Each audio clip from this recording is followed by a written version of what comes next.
Welcome to the CSUN Debate Watch 2020. My name is Julia Heinen. I'm the Interim Director of Community Engagement and Professor of Music. We're here tonight to watch the first presidential debate between President Donald Trump and Vice President Joe Biden. This event is being sponsored by the CSUN We the People Committee and the CSUN Act Now initiative. CSUN Act Now is a collaboration of students, faculty, and staff working to craft interactive activities, performances, lectures, seminars, and exhibits to help matadors make informed decisions and participate meaningfully in their communities. People often want to be more civically engaged, but they're just not sure where to start.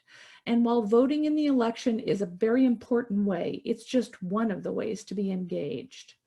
The CSUN Act Now events will help matadors establish and maintain communities of support on issues important to them, provide information and direction on getting involved in contemporary issues, and help create connections between civic engagement, classroom learning, and everyday practice. Together, we can make a difference, and the CSUN community can help make meaningful change on critical issues this year and in the future. You can check out all of our events on the CSUN Act Now webpage. I'll put the link in the chat so you know where it is. Now, I'd like to introduce our hosts for the evening. John Kephart received his PhD in communication from the USC Annenberg School for Communication and Journalism, with a focus in feminist theory, political rhetoric, and public argument. Dr. Kephart previously served as the Director of Forensics at CSUN Northridge, at CSU Northridge for 9 years, coaching debate and competitive public speaking. And he has hosted debate viewing events for every presidential and vice presidential debate since 2008. His published research on presidential debates has focused on their deliberative character, the role of popular culture and new media in shaping political discourse before, during, and after debates, and the role of gender in presidential argument. Dr. Kephart believes that it is important to understand how we use popular culture and public argument to make sense of the world, both in large-scale political practices like presidential politics and in our everyday experiences, and is excited to participate in this event as part of CSUN's Act Now broader commitment to civic engagement and the democratic process. Joel Lemuel received his PhD in communication from the Annenberg School for Communication and Journalism at the University of Southern California. His research interrogates rhetorical engagements emerging at the intersection of public policy, mental health, and social justice. He is currently the Director of Forensics at CSUN, which competes in a wide variety of speech and debate events and welcomes questions from any interested students. Dr. Lemuel's teaching challenges students to construct and appraise complex arguments, whether they explore human communication from a social scientific perspective or a humanistic point of view.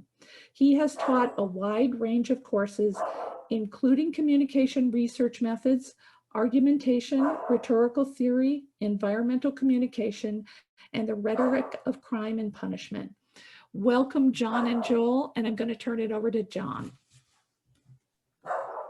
Hello and welcome. We are so excited that you are joining us for our first Debate Watch event of the 2020 presidential general election.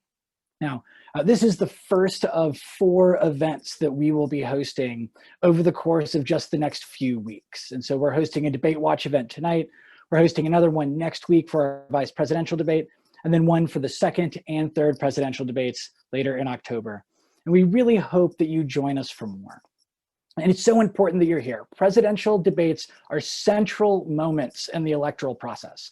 One reason being that candidates rarely are on stage together at the same time. So these debates are one of the few interactive opportunities we have to see these ideas directly come into clash with one another. We have a rich history of debates in the United States in thinking about how we use them to make decisions about our electoral politics. They begin way back, usually with the Lincoln-Douglas debates in 1858. These were debates for the Illinois Senate, and although we like to think about these as a more serious time, It turns out that Lincoln was kind of a troll. Abraham Lincoln showed up at Stephen Douglas's speeches and would heckle him, demanding to debate, until Stephen Douglas agreed and began our modern debate tradition. These debates were about 3 hours long, going back and forth. So don't worry, today's debate is only about half that, about 1.5 hours. The first time we had a televised presidential debate was for the 1956 presidential election. In 1952, the League of Women Voters sponsored a televised debate, but it was basically a primary debate and each candidate got 2 questions. In 1956, Democrat Adlai Stevenson challenged incumbent President Dwight Eisenhower to a debate on television. Eisenhower said no. And so the first televised debate for president was actually between 2 women. It was between the surrogates for their campaign. Former First Lady Eleanor Roosevelt debated for the Democrats, and senior Maine Senator Margaret Chase Smith debated for the Republicans. So that was the first time in the modern political history that the ideas of the presidential candidates were put on display and interactive in that way. The presidents themselves first debated in 1960. There's actually 60 years and 3 days ago today. Kennedy and Nixon in 1960 participated in what were known as the Great Debates. This was part of a larger movement to make the process of selecting the president more democratic. Prior to these debates, a lot of the decisions about who got to be nominated for the president and who got to run for the presidency happened in backroom deals. And so as a move to make this process more democratic, there were more calls to have public debates so that the electorate could make an informed decision. Those debates were watched by 60 million people, which was roughly 1/3 of the US population at the time, and were the highest rated television event for decades until the 1980s. It was the first time we saw major candidates on screen at the same time, and it really inaugurated both our popular fascination with debates and the academic study of trying to understand debates. Now, they didn't become commonplace yet.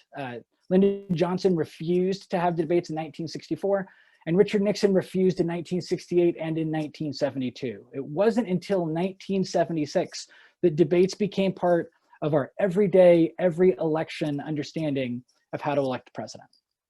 So how do they work in contemporary politics? Well, we've had a presidential debate, a televised debate, every election since 1976.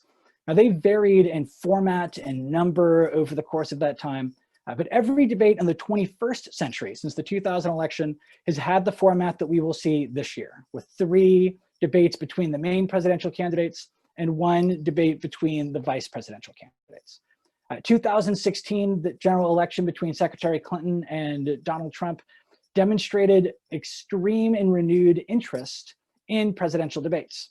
2 of the 3 debates from 2016 set all-time viewership records for presidential debates. And in fact, the first debate in 2016 had 84 million people. 84 million people watched that debate. That was the largest assemblage of viewers in history for a televised event. It eclipsed the 80.6 million for the first and only presidential debate in 1980. And the third debate, the final Clinton-Trump debate, still had 71.6 million people, which is the 3rd most watched debate in history. So that these debates are generating renewed interest. And with such a contentious election, we also expect there to be a lot of participation in people watching in tonight's debate, as is evidenced by the fact that we have so many of you here tonight to join us for this debate viewing. So why should we watch debates? What are you going to get out of this? Well, as it turns out, there are a lot of debates, or a lot of benefits to presidential debates. They are central to decision-making, and they are really important for voters. But even if you can't vote, if you're unable to vote in the election, these are still phenomenal ways for you to stay informed and to participate in civic engagement. Whether or not you can vote in the United States election, these debates will give you the information and the confidence you need to talk to friends, family, and community members about issues that are important to you. It will help you participate in social justice and activist movements. It will help you find ways to get involved in your local communities. So these debates are essential viewing for anyone that is committed to and interested in the democratic process in the United States, whether or not you can vote. The extensive research on debates draws a variety of conclusions, but they consistently find 3 things. The debaters find debates to be information-dense events. that audience members use those events to consider their own engagement in politics, and that these debates shape their behavior before and after the debates. So first, people that view debates are more informed. We know from research that people who watch presidential debates know more than people that don't. They learn more about issues, they learn more about individual candidates, and they learn more about party platforms. And so even people that are committed partisans, even people that take an interest in presidential politics generally, are able to develop their own positions in greater depth and to get an understanding of how those ideas come into conflict with the other side's arguments, right? So that it is not just their own individual ideas, but how they come into competition with someone else also running the same office. Not only does it make does it make viewers more informed, but it also makes viewers much more engaged. We do know from research that debates probably don't affect the voting choices of committed partisans. So if you are a diehard Democrat or a diehard Republican, the debate is often not going to change who you would vote for, but we do know that it has a lot of effects in other ways of decision making. We know that people that see themselves as independent or undecided will often use debates to make decisions. We know that debates will often motivate decisions about whether or not to vote at all, so it helps increase enthusiasm for the election. And perhaps most importantly, and something I think we'll see a lot tonight, is that these debates influence the perceptions of candidate character. The debates become one way that we understand who these people are that are running for president and whether or not we want to support them. So that even if we generally support the party, or even if we generally support their ideas, debates are often a litmus test for voters to decide whether or not they will support the candidate. Finally, the third main presidential debate benefit that we have is that it makes voters more confident. We know from research that people have increased conversation and engage more about the elections after watching debates. So what you are doing tonight gives you the tools to have conversations with friends, family members, classmates, and other folks in your community. This is particularly important now because what we know about those conversations is that when people have conversations about the things they believe in, not necessarily yelling at each other on social media, but when folks actually talk to each other, it reduces political polarization and makes us more willing to engage in civic practice. This is also important because we know that debates increase information efficacy. And what that means is the confidence you have in the information that you know. So if any of you out there have ever thought, I can't talk about politics, I don't know enough, that is information efficacy, that we don't have that confidence in the information that we have. We know from research that debates increase that confidence and they reduce cynicism. So people are more willing to have conversations and they feel more capable of having those conversations. The last thing I'm going to talk to you about before we turn it over and have more of a panel discussion is to look at these debates in context, to look at some of the things that might be influencing what happens in these debates. Tonight, our debate will be coming to us from Case Western Reserve University and the Cleveland Clinic in Cleveland, Ohio. It'll be a 90-minute debate that will be moderated by Chris Wallace, who's an anchor for Fox News. And this moderator will have the ability to extend segments and to ensure that candidates have equal speaking time. This debate will be divided into 6 sections, approximately 15 minutes each. And there's going to be, each segment will have a question that will open it up that the candidates respond to. Then they'll be able to respond to each other, and then the moderator will keep that conversation going. Now, this is particularly important. One thing that's unique about this election is that 1 million people have already voted. Voting has begun in this election. 1 million people have already voted. To put that in perspective, by this same time in the 2016 election, just about 10,000 people have voted. So we know that there's increased interest in this election. So why might this debate matter in that context? Well, we know we've got a very divided electorate. We know from the Pew Research survey that there's a sharp divide in news consumption, what news sources that we look at, and that our knowledge about topics is shaped by the news that we look at. So Republicans are more likely to look at 2 or 3 particular sources, Democrats, their own 2 or 3 sources. And that creates polarization, that we don't talk to each other across media sources. That becomes important then that when we look at the debate, this might be the first time that Republicans are hearing Joe Biden speak on his own, or the Democrats might be hearing Trump unmediated. So that becomes an important element of this debate. The second big thing is the expectations of this debate. We know that in that recent Pew Research survey, 66% of respondents are now paying attention to debates. That is up 12% from April. Double digits are more people are watching and paying attention to the election than they were just a couple of months ago. So this debate becomes a very important way for people to manage their expectations, and to have a sense of who they might want to vote for. And finally, social media. We all know that the president is a prolific Twitter user, but what we should also know is that one thing in the modern social media era is that both campaigns have a rapid response team whose sole job it is to take things that happen in the media and turn them into viral content and turn them into ads, which means you might see ads and clips from this debate before the end of the debate, certainly by tonight and definitely by tomorrow. So the challenge becomes, how do they speak in clips that will help them go viral, but still engage in depth in what they're talking about? So social media absolutely creates a challenge for this debate. So what are some of the things that we should look for? What might be some of the keys for the debate?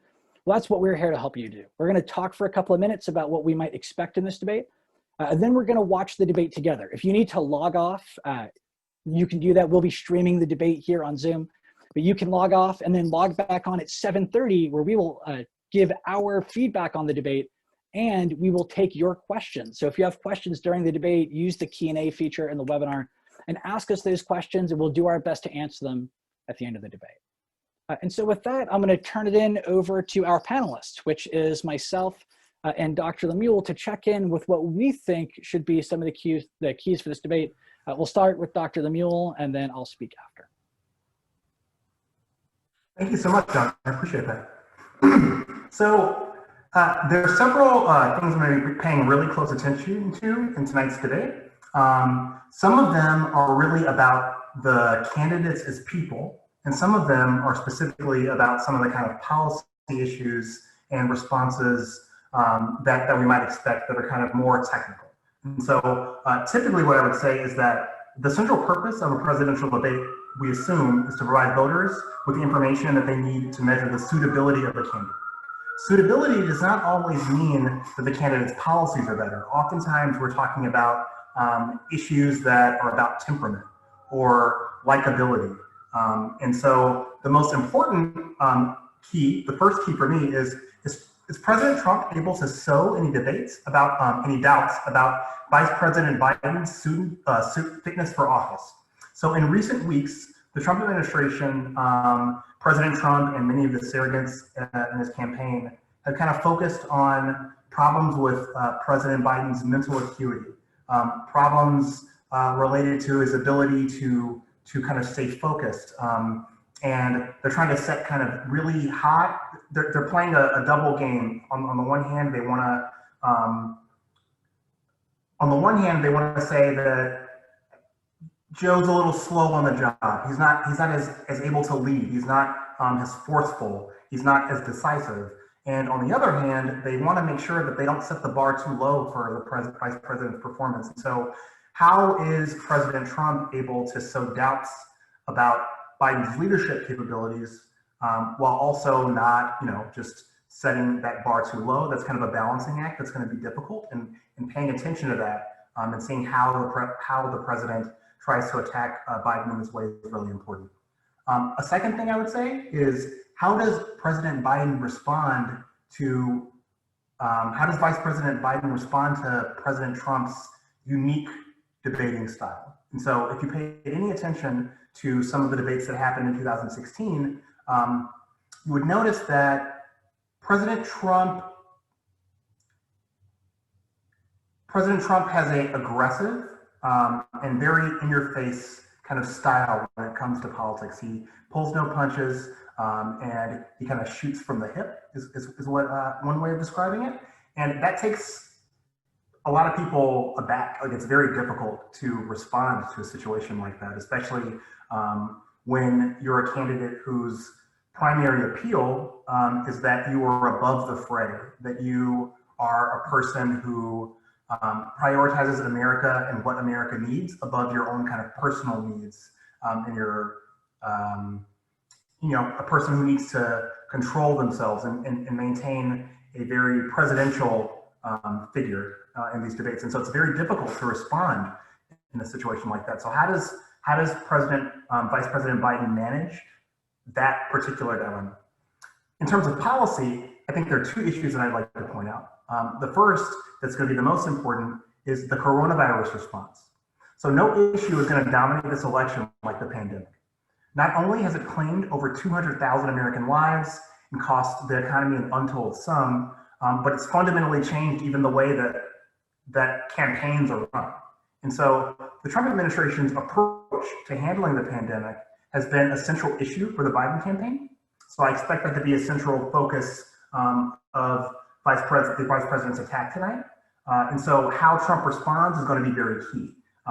He's got a lot of different options, but they don't all play so well in the context of a debate. You know, does he continue to downplay some of the costs of the pandemic? Does he deflect by kind of focusing on other players like China that might have been important? Does he focus on selling the administration's actual response to the pandemic, right? So focusing on the things that they did well, increasing testing, or talking about the possibility of a vaccine. The more we talk about the policy details that the administration has gotten right, the more it takes the president kind of out of his natural wheelhouse of focusing on value and character and kind of playing narratives. And so how the president manages that's going to be really important. The last thing I think that's important in terms of policy is this specter of racial discord. Our country is going through a very turbulent moment, and the Biden campaign has consistently made the case that the soul of the nation is at stake. And I think that in part that has a lot to do with some of the racial undertones of President Trump's remarks regarding some of the unrest, the urban unrest that's going on, the causes of that urban unrest, and kind of how we help our nation to heal. And the president has taken a different approach. And so that's a contrast, a huge contrast between these two candidates, and how they marshal that, how that becomes important in different segments of the debate, I think is going to be really, really interesting. Awesome, thank you, Joel. And to build on that into a couple of things that Dr. Lamila was just speaking about, a couple of keys, I think, for this debate.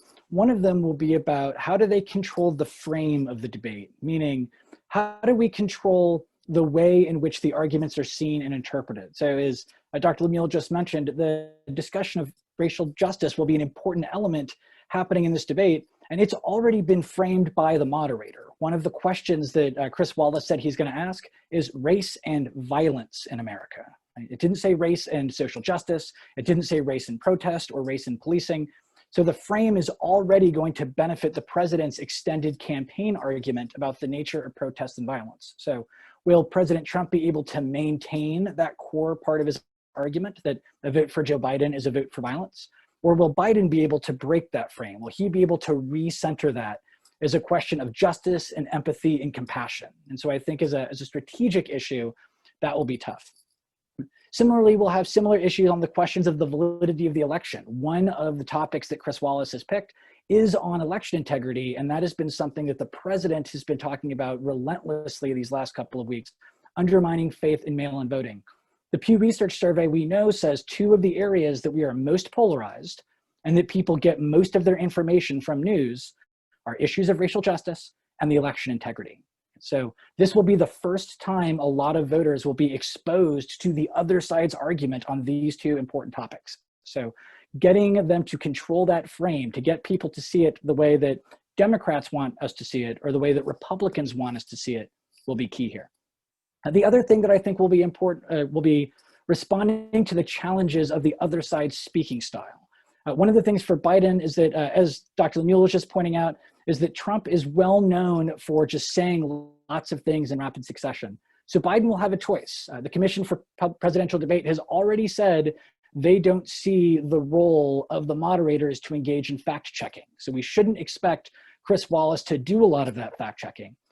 But if Biden spends the entire time fact checking, he won't get his arguments out. So one challenge that Biden is going to have is he's going to need to be able to confront Trump's style and stay on message. He can't get bogged down in too many of Trump's individual arguments, or he's going to lose his overall theme. Right? They only have a 2-minute opening statement and then just a couple of minutes per answer. So if Joe can't stay on message, that'll be a challenge for him.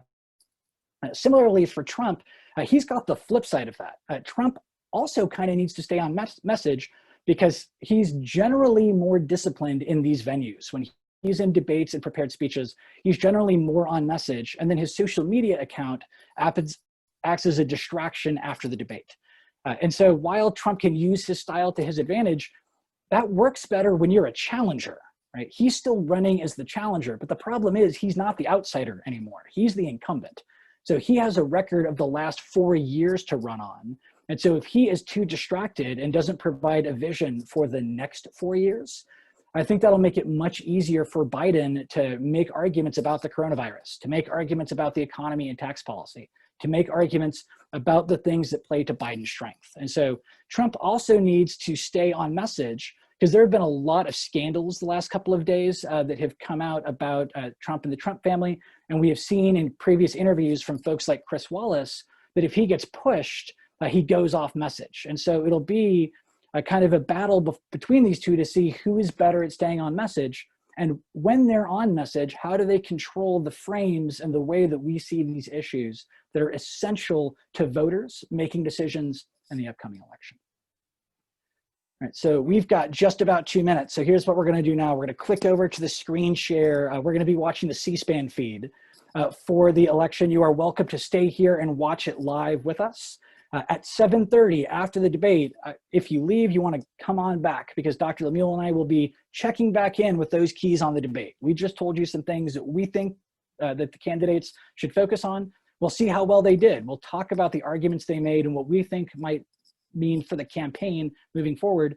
And then we want to hear from you. What questions do you have either about issues in the campaign? What questions do you have about debates and presidential politics? And we will do our absolute best to answer them, not to decide the debate for you. We're not interested in picking a winner or a loser or picking a horse race frame. We don't want to say who's ahead and who's behind. We want to help you use these debates to make your own civically engaged discussions. So you can hang out with us during the debate and use that Q&A feature, or you can come back at 7:30 when the debate is over. Until then, enjoy the debate. Happy arguing.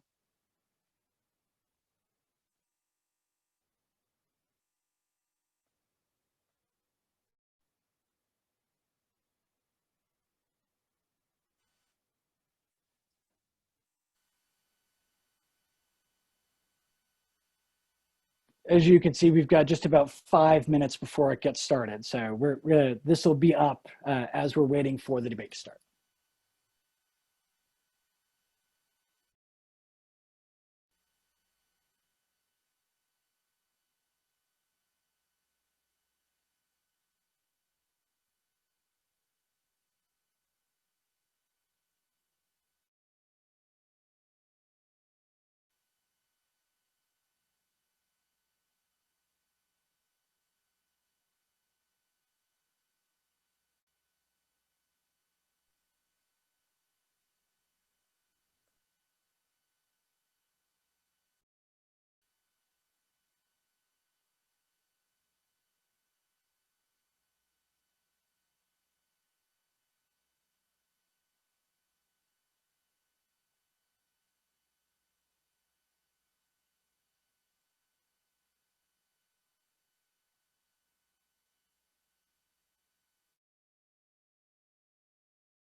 Good evening from the Health Education campus of Case Western Reserve University and the Cleveland Clinic. I'm Chris Wallace of Fox News, and I welcome you to the first of the 2020 presidential debates between President Donald J. Trump and former Vice President Joe Biden. This debate is sponsored by the Commission on Presidential Debates. The commission has designed the format, 6 roughly 15-minute segments with 2-minute answers from each candidate to the first question, then open discussion for the rest of each segment. Both campaigns have agreed to these rules. For the record, I decided the topics and the questions in each topic. I can assure you, none of the questions has been shared with the commission or the 2 candidates. This debate is being conducted under health and safety protocols designed by the Cleveland Clinic, which is serving as the health security advisor to the commission for all 4 debates. As a precaution, both campaigns have agreed the candidates will not shake hands at the beginning of tonight's debate. The audience here in the hall has promised to remain silent. No cheers, no boos or other interruptions, so we, and more importantly you, can focus on what the candidates have to say. No noise except right now, as we welcome the Republican nominee, President Trump, and the Democratic nominee, Vice President Biden.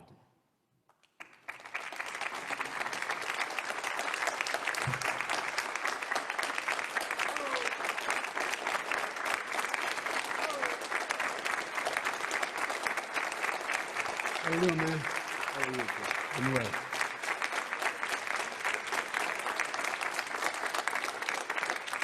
Gentlemen, a lot of people have been waiting for this night, so let's get going. Our first subject is the Supreme Court.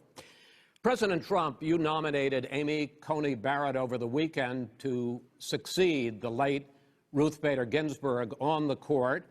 You say the Constitution is clear about your obligation and the Senate's to consider a nominee to the court.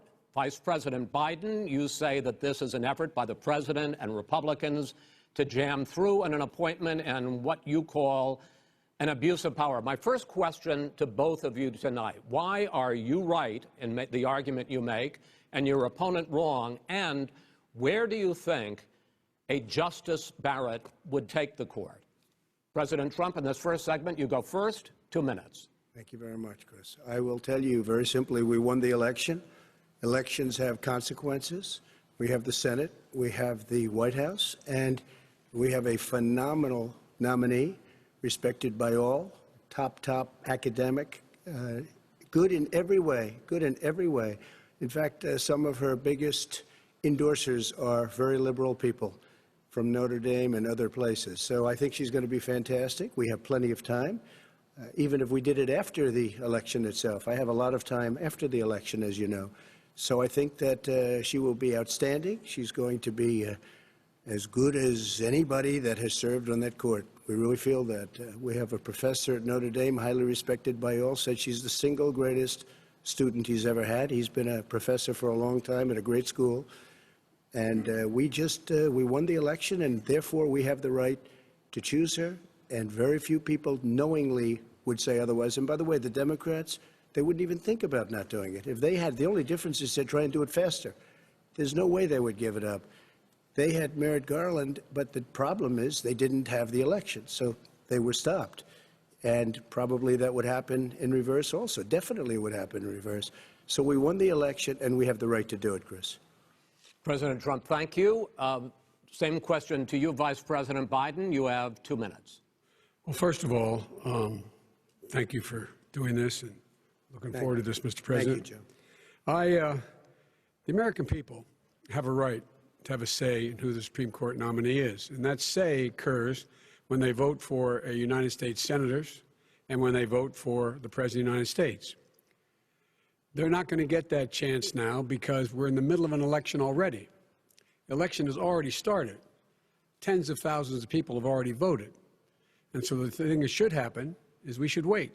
We should wait and see what the outcome of this election is, because that's the only way the American people get to express their view is by who they elect as president and who they elect as vice president. Now, what's at stake here is the president's made it clear he wants to get rid of the Affordable Care Act. He's been running on that, he ran on that, and he's been governing on that. He's in the Supreme Court right now trying to get rid of the Affordable Care Act, which will strip 20 million people from having insurance, health insurance now, if it goes into court. And the justice, and I have nothing, I'm not opposed to the justice, she seems like a very fine person. But she's written before she went on the bench, which is her right, that she thinks that the Affordable Care Act is not constitutional. The other thing that's on the court, and if it's struck down, what happens? Women's rights are fundamentally changed. Once again, a woman could be pay more money because she has a pre-existing condition of pregnancy. They were able to charge a woman more for the same exact procedure a man gets. And that ended when we, in fact, passed the Affordable Care Act. And there's 100 million people who have pre-existing conditions, and they'll be taken away as well. Those pre-existing conditions, the insurance companies are going to love this. And so it's just not appropriate to do this before this election. If he wins the election and the Senate is Democrat or Republican, then he goes forward. If not, we should wait until February. All right. There aren't 100 million people with pre-existing conditions. As far as the say is concerned, the people already had their say. Okay, Justice Ginsburg said very powerfully, very strongly, at some point, 10 years ago or so, she said a president and the Senate is elected for a period of time, but a president's elected for 4 years. We're not elected for 3 years. I'm not elected for 3 years. So we have the Senate, we have a president. He's elected to the next during election. that period of time, we have an opening. I'm not elected for 3 years. I'm elected for 4 years. And the 100 million people, Joe, the 100 million people is totally wrong. I don't know where you got that number.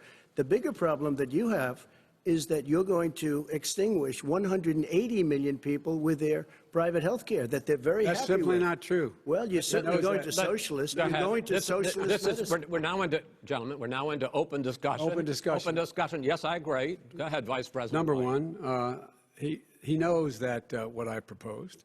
What I proposed is that we expand Obamacare and we increase it. We do not wipe any, and one of the big debates we had with 23 of my colleagues trying to win the nomination that I won were saying that Biden wanted to allow people to have private insurance still. They can. They do. They will under my proposal. It's not what you've said, But and it's not what your party has said. That is simply your party a lie. doesn't say it. Your party wants to go socialist medicine. My party is and me. socialist right healthcare. Now, I am and the they're going to Democratic dominate Party. you, Joe. You know that. I am the Democratic Party right now. The platform of the Not according Democratic to Party Harris. is what I, in fact, approved of. What I approved of. Now, here's the deal.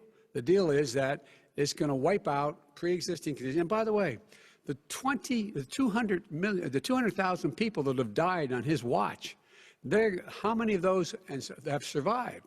Well, there's 7 million people that contracted COVID.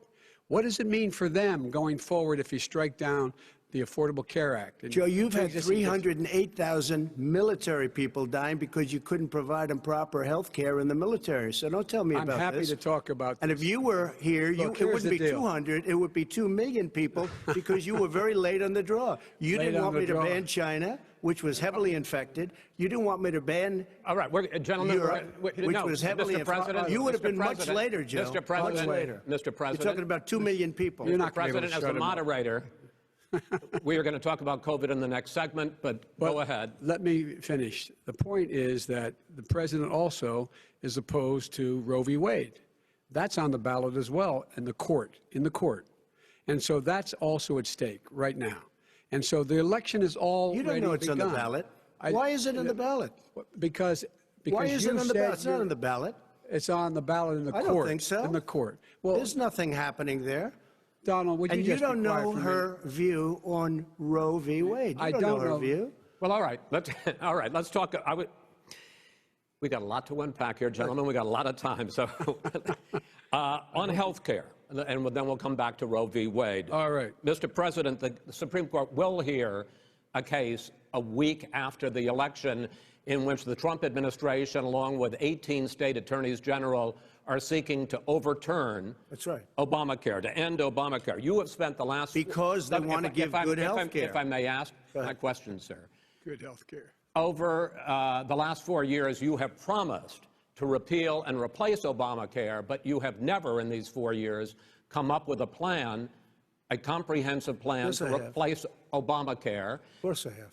Well, I got rid of the individual mandate. I'm going to give you an opportunity. I got rid of the individual mandate, which was a big chunk of Obamacare. That is absolutely a big thing. That was the worst part of Obamacare. Sir, Chris, that was the worst part of Obamacare. Let me ask my question. Well, I'll ask Joe. The individual mandate was the most unpopular aspect of Obamacare. I got rid of it. I'd like and we will protect people with President, I'm the moderator of this conditions. debate, and I would like you to let me ask my question, and then you can answer your Go ahead. question. You, in the course of these 4 years, have never come up with a comprehensive plan to replace Obamacare, and just this last Thursday, you signed a largely symbolic executive order to protect people with pre-existing conditions 5 days before this debate. So my question, sir, is what is the Trump health care plan? Fine. Well, first of all, I guess I'm debating you, not him, but that's okay. I'm not surprised. Let me just tell you something, that there's nothing symbolic. I'm cutting drug prices. I'm going with favored nations, which no president has the courage to do because you're going against Big Pharma. Drug prices will be coming down 80 or 90%. You could have done it during your 47-year period in government, but you didn't do it. Nobody's done it. So we're cutting health care. All of the things that we've done, insulin, I give you an example, insulin, it was destroying families, destroying people because I'm getting it for so cheap. It's like water, you want to know the truth, so cheap. Take a look at all of the drugs what we're doing, prescription drug prices. We're going to allow our governors now to go to other countries to buy drugs because they pay just a tiny fraction. As I say, this is open discussion. No, let me but ask this you is about, big, let me, this you'll is be happy, big stuff. Sir, you'll be happy. I'm about to pick up on one of your points to ask the Vice President, which is he points out that you would like to add a public option to Obamacare, and Yes. the argument that he makes and other Republicans make is that that is going to end private insurance. It is and not. Well, if I can ask you the question, it will Not end. what your party says, by the way. It will end private insurance and create a government takeover of health care. It does not. It's only for those people who are so poor they qualify for Medicaid. They can get that free in most states, except governors who want to deny people who are poor Medicaid. Anyone who qualifies for Medicare would, Medicaid would automatically be enrolled in the public option. The vast majority of the American people would still not be in that option, number one. Joe, you Number agreed two. with Bernie Sanders, who's far left, on the manifesto, we call it. And that gives you socialized medicine. Look, hey, Are you saying I'm not you going to didn't listen agree? to him. The fact of the matter is, I beat Bernie Sanders. Not by much. I beat him a whole hell of a lot. I'm here much. standing facing you, old buddy. Pocahontas would have left Well, 2 days I tell early. you, You would have lost every primary. All he knows how to on do Super is hurt. Tuesday. You got Look, very lucky. here's the deal. I got very lucky. I'm going to get very lucky tonight as well. And tonight I'm going to With make what? sure, because With what? here's the deal. Here's the deal. The fact is that everything he's saying so far is simply a lie. I'm not here to call out his lies. Everybody knows he's a liar. But you I just agree. want to Hey, make sure. Joe, you're the liar. I want to make sure. Graduated last in your class, not first in your class. I want to make Mr. sure. President, can you let him finish, sir? No, he doesn't know how to do that. He has, You'd be surprised. You pick You'd be surprised. the Go ahead, wrong Joe. guy, Go, the wrong go, night go. at the wrong time. Listen, you agreed with Here's the Bernie deal. Sanders to the The manifesto. whole idea. Now let you're him- disavowing it. There is no manifesto, number Please one. let him speak, Mr. Number President. two. You just lost the left. Number two. You just lost the left. You agreed with Bernie Sanders on a plan Folks, that's absolutely folks, agreed do you have to, any and under that idea plan, what you have this clown's socialized, doing? They call it Mr. you Medicare, have any do? socialized medicine. Mr. Well, President. I tell you what, he is not for any help for people needing health care because Bernie? because he in fact already has cost 10 million people their health care that they had from their employers because of his recession.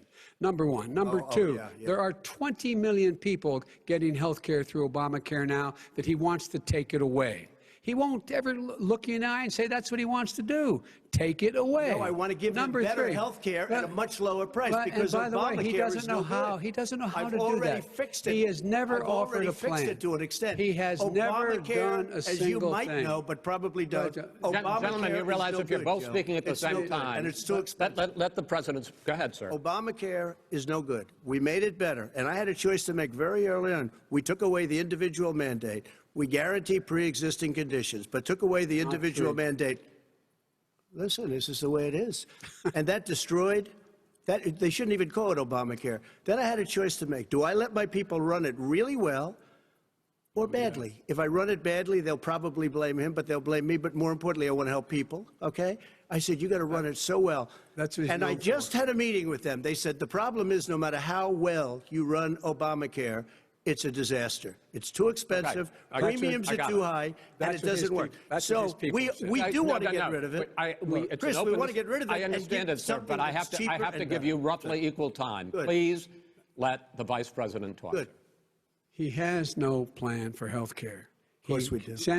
Please. He sends out wishful thinking. He has executive orders that have no power. He hasn't lowered drug costs for anybody. He's been promising a health care plan since he got elected. He has none, like almost everything else he talks about. He does not have a plan. He doesn't have a plan. And the fact is, this man doesn't know what he's talking about. All right. He's I against have one final question for you, Sure. Mr. Vice President. If Senate Republicans, we were talking originally about the Supreme Court here, if Senate Republicans go ahead and confirm Justice Barrett, there has been talk about ending the filibuster or even packing the court, adding to the 9 justices there. You call this a distraction by the president, but in fact it wasn't brought up by the president. It was brought up by some of your Democratic colleagues in the Congress. So my question to you is, you have refused in the past to talk about it. Are you willing to tell the American people tonight whether or not you will support either ending the filibuster or packing the court? Whatever position I take on that, that'll become the issue. The issue is the American people should speak. You should go out and vote. You're in voting now. Vote and let your senators know how strongly you feel. Vote now. Are you gonna pack the Make court? sure you, in fact, let people know He doesn't want you're to answer the senator. question. I'm not going to answer the question Why because wouldn't you answer that because question? the question You wanna put a lot of new Supreme Court justices, the radical question- left. Will you shut up, man? Listen, who is on your list, Joe? This Who's is on your so list? right. Gentlemen, This is- I think This we've is ended so this. He's going to pack the unprecedented. court. We have not going to give a list. We have ended this segment. We're going to move on to the second segment. That was really a productive segment, wasn't it? Keep yapping, man. The people understand, Joe. They sure do. 47 years you've done nothing. They understand. All right. The second subject is COVID-19, which is an awfully serious subject, so let's try to be serious about it. We have had more than 7 million cases of coronavirus in the United States, and more than 200,000 people have died. Even after we produce a vaccine, experts say that it could be months or even years before we come back to anything approaching normal. My question for both of you is, based on what you have said and done so far and what you have said you would do starting in 2021, why should the American people trust you more than your opponent to deal with this public health crisis going forward? In this case, the question goes to you first, sir. 2 minutes uninterrupted. Good luck. 200,000 dead. As you said, over 7 million infected in the United States. We, in fact, have 5%, 4% of the world's population, 20% of the deaths. 40,000 people a day are contracting COVID. In addition to that, about between 750 and 1,000 people a day are dying. When he was presented with that number, he said, it is what it is. Well, it is what it is because you are who you are. That's why it is. The president has no plan. He hasn't laid out anything. He knew all the way back in February how serious this crisis was. He knew it was a deadly disease. What did he do? He's on tape as acknowledging he knew it. He said he didn't tell us or give people a warning of it because he didn't want to panic the American people. You don't panic. He panicked. In addition to that, what did he do? He went in and we were insisting that the Chinese, the people we had on the ground in China should be able to go to Wuhan and determine for themselves how dangerous this was. He did not even ask Xi to do that. He told us what a great job Xi was doing. He said we owe him a debt of gratitude for being so transparent with us. And what did he do then? He then did nothing. He waited and waited and waited. He still doesn't have a plan. Wrong. I laid out Sir, back it's in just 2 March minutes. exactly So what we wrong. should be doing. And I laid out again in July what we should be doing. We should be providing all the protective gear possible. We should be providing the money the House has passed in order to be able to go out and get people the help they need to keep their businesses open schools that cost a lot of money. You should get out of your bunker and get out of the sand trap and get in your golf course and go in the Oval Office and bring together the Democrats and Republicans and fund what needs to be done now to save lives. So if we would have listened to You have 2 minutes, sir.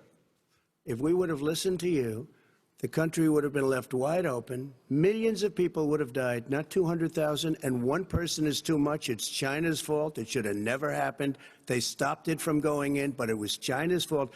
And by the way, when you talk about numbers, you don't know how many people died in China. You don't know how many people died in Russia. You don't know how many people died in India. They don't exactly give you a straight count, just so you understand. But if you look at what we've done, I closed it, and you said he's xenophobic. He's a racist, and he's xenophobic because you didn't think I should have unrelated to closed your our country. COVID. No, Wait a sir, minute. It says 2 minutes. You didn't think we should have closed our country because you thought it was terrible. You wouldn't have closed it for another 2 months. By my doing it early, in fact, Dr. Fauci said, President Trump saved thousands of lives. Many of your Democrat governors said, President Trump did a phenomenal job. We worked with the governor. Oh, really? Go take a look. The governors said I did a phenomenal job. Most of them said that. In fact, people that would not be necessarily on my side said that. President Trump did a phenomenal job. We did. We got the gowns. We got the masks. We made the ventilators. You wouldn't have made ventilators. And now we're weeks away from a vaccine. We're doing therapeutics already. Fewer people are dying when they get sick. Far fewer people are dying. We've done a great job. The only thing I haven't done a good job, and that's because of the fake news. No matter what you say to them, they give you bad press on it. It's just fake news. They give you good press. They give me bad press because that's the way it is, unfortunately. But let me just tell you something. I don't care. I've gotten used to it. But I'll tell you, Joe, you could never have done the job that we did. You don't have it in your blood. You could have never done that job. I know how to do the job. I know how to get the job Well, you done. didn't do very well in swine flu. H1N1, you were a disaster. Your own chief of staff said you were a disaster. 14,000 people died, not 200,000. There was A no very- economic recession. Sir, you made a There was far no, less there was no lethal recession. disease, you made a by the way. point. Let him answer. And there was no one, we didn't shut down the economy. This is his economy he shut down. The reason it's shut down is because, look, you folks at home, how many of you got up this morning and had an empty chair at the kitchen table because someone died of COVID?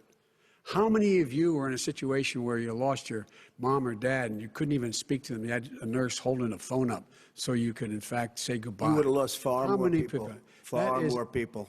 And, You would have been and by the way, months late. your own, You were his months behind me, his Joe. own CDC director says we could lose as many as another 200,000 people between now and the end of the year. And he held up, he said, if we just wear a mask, we can save half those numbers, just a mask.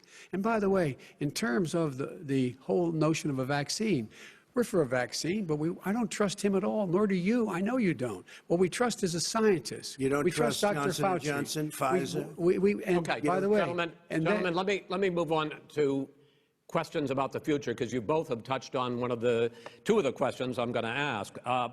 Focusing on the future first, President Trump, you have repeatedly either contradicted or been at odds with some of your government's own top scientists. The week before last, the head of the Centers for Disease Control, Dr. Redfield, said it would be summer before the vaccine would become generally available to the public. You said that he was confused and mistaken. Those were your two words. Yeah. But Dr. Slaoui, the head of your Operation Warp Speed, has said exactly the same thing. Are they both wrong? Well, I've spoken to the companies, and we can have it a lot sooner. It's a very political thing because people like this would rather make it political than save lives. God. It is a very political thing. I've spoken to Pfizer. I've spoken to all of the people that you have to speak to. We have great Moderna, Johnson & Johnson, and others.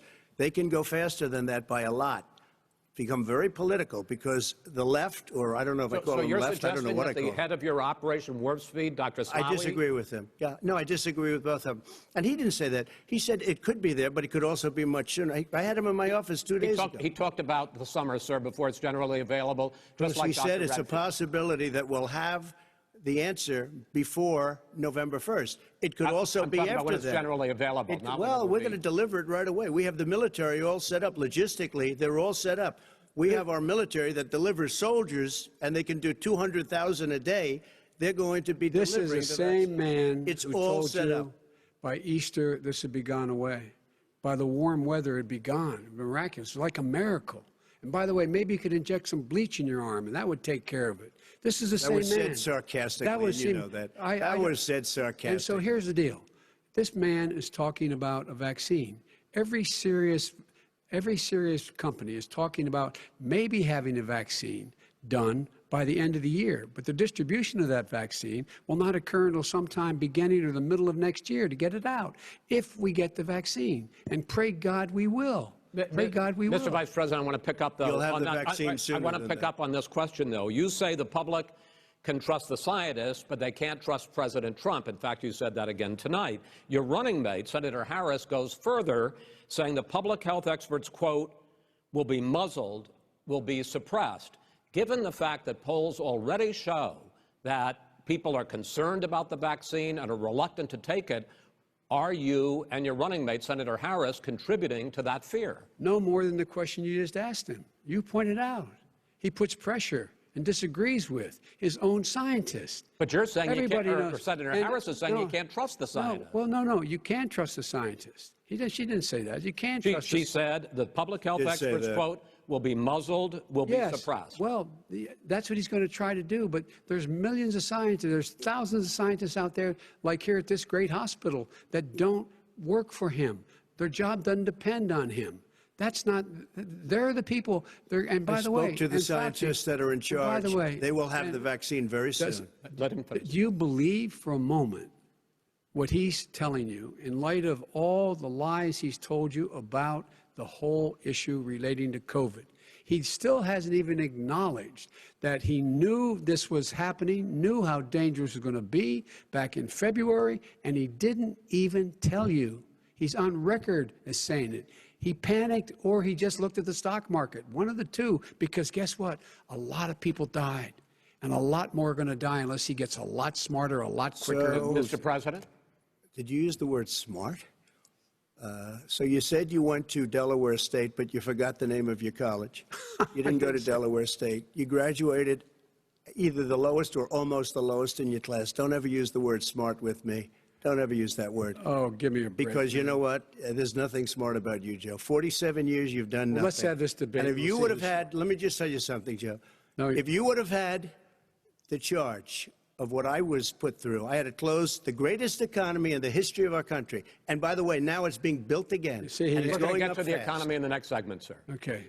It's going up fast. I look Okay. forward to talking. When it comes to how the virus has been handled so far, the two of you have taken very different approaches, and this is going to affect how the virus is handled going forward by whichever of you ends up becoming the next president. I want to quickly go through several of those. Reopenings. Vice President Biden, you have been much more reluctant than President Trump about reopening the economy and schools. Why, sir? Because he doesn't have a plan. If I were running, I'd know what the plan is. You've got to provide these businesses the ability to have the money to be able to reopen with the PPE as well as with the sanitation they need. You have to provide that them to Nancy plastic. Pelosi. Well, he's just shush for a minute.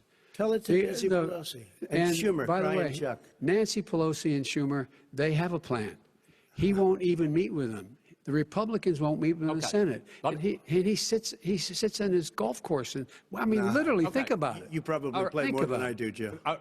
What about this question of reopenings and the fact? Well, he wants to shut down this country, and I want to keep it open. And we did a he great just thing by admitted shutting he it shut down. it down. Wait a minute, Let Joe. him Let me finish, shut sir. you down for a second, Joe, just for 1 second. He wants to shut down the country. We just went through it. We had to because we didn't know anything about the disease. Now we found that elderly people with heart problems and diabetes and different problems are very, very vulnerable. We learned a lot. Young children aren't. Even younger people aren't. We've learned a lot. But he wants to shut it down. More people will be hurt by continuing. If you look at Pennsylvania, if you look at certain states that have been shut down, they have Democrat governors all. One of the reasons they're shut down is because they want to keep it shut down until after the election on November 3rd. I want to move on to another because subject. it's a I want to move political on to thing. another I've got to subject. respond. But those states are not doing well that are shut down Which is right gotta now. respond to that. President shut Trump, down the you whole have country. begun to increasingly question the effectiveness of masks as a disease preventer. And in fact, recently you have cited the issue of waiters touching their masks and touching plates. Are you questioning No, I think the masks efficacy are okay. of You have to masks? understand, if you look, I mean, I have a mask right here. I put a mask on, when I think I need it. Tonight, as an example, everybody's had a test, and you've had social distancing and all of the things that you have to. But I Just wear like your masks rallies. when needed. When needed, I wear masks. Okay, let me ask. I don't wear masks like him. Every time you see him, he's got a mask. He could be speaking 200 feet away from it. He shows up with the biggest mask I've ever seen. I will say this. Vice President Biden, go ahead, sir. Look, the way to open businesses is give them the wherewithal to be able to open. We provided money. The Congress. But I was asking you, sir, about masks. Well, masks make a big difference. His own head of the CDC said if we just wore masks between now, everybody wore masks in social distance between now and January, we'd probably save up to 100,000 lives. It matters. And they've also It said the matters. opposite. They've And also said the opposite. no serious person said the opposite. They've No also said, well, look serious. all right, I at wanna Dr. ask you- Fauci. Dr. Fauci said the He opposite. did not I say want to the ask you, we opposite. got a said little very bit more than a strongly, minute left in this masks segment. are not good. Then he changed his mind. He said masks are good. I I'm wanna okay ask- with masks. I I'm want to not ask you fighting both about masks. one last subject, because your different approaches has even affected the way that you have campaigned. President Trump, you're holding large rallies with crowds packed together, thousands of people. Outside. Outside, yes, sir, agreed. Vice President Biden, you are holding much smaller events with Because nobody will show up. people with. Well, it's true. Nobody shows up to his rallies. All right. In any case, why you holding the big rallies? Why you not? You go first, sir. Because people want to hear what I have to say. I mean, But are you I've not done a worried great about it job spreading as a disease? president, and I'll have 35,000 people show up at airports. We use airports. Are you and not worried hangars, about and we the have a disease lot of issues, people. sir? Well, so far, we have had no problem whatsoever. It's outside. That's a big difference, according to the experts. And we do them outside. We have tremendous crowds, as you see. I mean, and literally on 24 hours' notice. And Joe does the circles and has 3 people someplace. Okay. By the way, did you see Go ahead, sir. one of the last big rallies he has? And a reporter came up to him to ask him a question. He said, no, stand back. Put on your mask. Put on a mask. Have you been tested? I'm way far away from those other people. That's what he said. I can't. I'm going to be okay. He's not worried about you. He's not worried about the people out there breathing in one another. We've had no negative cheek to effect. jowl. No negative effect. We've Come had on. no negative effect. And we've had 35,000, 40,000 All right. people you want at these rallies. just Yes. quickly finish up, because I want to move on to our next. Yes, I would. He's been totally irresponsible the way in which he has handled the social distancing and people wearing masks, basically encouraging them not to. All right. He's a fool on this. If you could get the crowds, you would have done the same thing. But you can't. Nobody cares. Gentlemen, can we move on Nobody to the cares. gentlemen? Can we move on to the economy? Yes. The economy is, I think it's fair to say, recovering faster than expected from the shutdown. Much faster. In the second quarter, the unemployment rate fell to 8.4% last month. The Federal Reserve says the hit to growth, which is going to be there, is not going to be nearly as big as they had expected. President Trump, you say we are in a V-shaped recovery. Vice President Biden, you say it's more of a K-shape. What difference does that mean to the American people in terms of the economy? President Trump, in this segment, you go first. So we built the greatest economy in history. We closed it down because of the China plague. When the plague came in, we closed it down, which was very hard psychologically to do. He didn't think we should close it down, and he was wrong. And again, 2 million people would be dead now. Instead of still 204,000 people is too much. One person is too much. Should have never happened from China. But what happened is we closed it down, and now we're reopening, and we're doing record business. We had 10.4 million people in a 4-month period that we've put back into the workforce. That's a record the likes of which nobody's ever seen before. And he wants to close down he will shut it down again. He will destroy this country. You know, a lot of people, between drugs and alcohol and depression, when you start shutting it down, you take a look at what's happening at some of your Democrat-run states where they have these tough shutdowns. And I'm telling you, it's because they don't want to open it. One of them came out last week, you saw that. Oh, we're going to open up on November 9th. Why November 9th? Because it's after the election. They think they're hurting us by keeping them closed. They're hurting people. People know what to do. They can social distance. They can wash their hands. They can wear masks. They can do whatever they want. But they got to open these states up. When you look at North Carolina, when you look, and these governors are under siege, Pennsylvania, Michigan, and a couple of others, you got to open these states up. It's not fair. You're talking about almost, it's like being in prison. And you look at what's going on with divorce, look at what's going on with alcoholism and drugs. It's a very, very sad thing. And he'll close down the whole country. This guy will close down the whole country and destroy our country. Our country is coming back incredibly well, setting records as it does it. We don't need somebody to come in and say, let's shut it down. All right. Your 2 minutes, sir. We're now moved to you. As I said, posing the question, the president says it's a V-shaped recovery. You say it's a K-shaped recovery. What's the difference? The difference is millionaires and billionaires like him in the middle of the COVID crisis have done very well. Billionaires have made another $300 billion because of his profligate tax proposal, and he only focused on the market. But you folks at home, you folks living in Scranton and Claymont and all the small towns and working class towns in America, how well are you doing? This guy paid a total of $750 in taxes. Sir, wait, no, sir, it's his wrong statement. Yeah, I understand. You've agreed to the 2 minutes, so please let him have it. Do I get my time back? The fact is that he has, in fact, worked on this in a way that he's going to be the first president of the United States to leave office having fewer jobs in his administration than when he became president. Fewer jobs than when he became president. First one in American history. Secondly, the people who have lost their jobs are those people who have been on the front lines, those people who have been saving our lives, those people who have been out there dying, people who've been putting themselves in the way to make sure that we could all try to make it.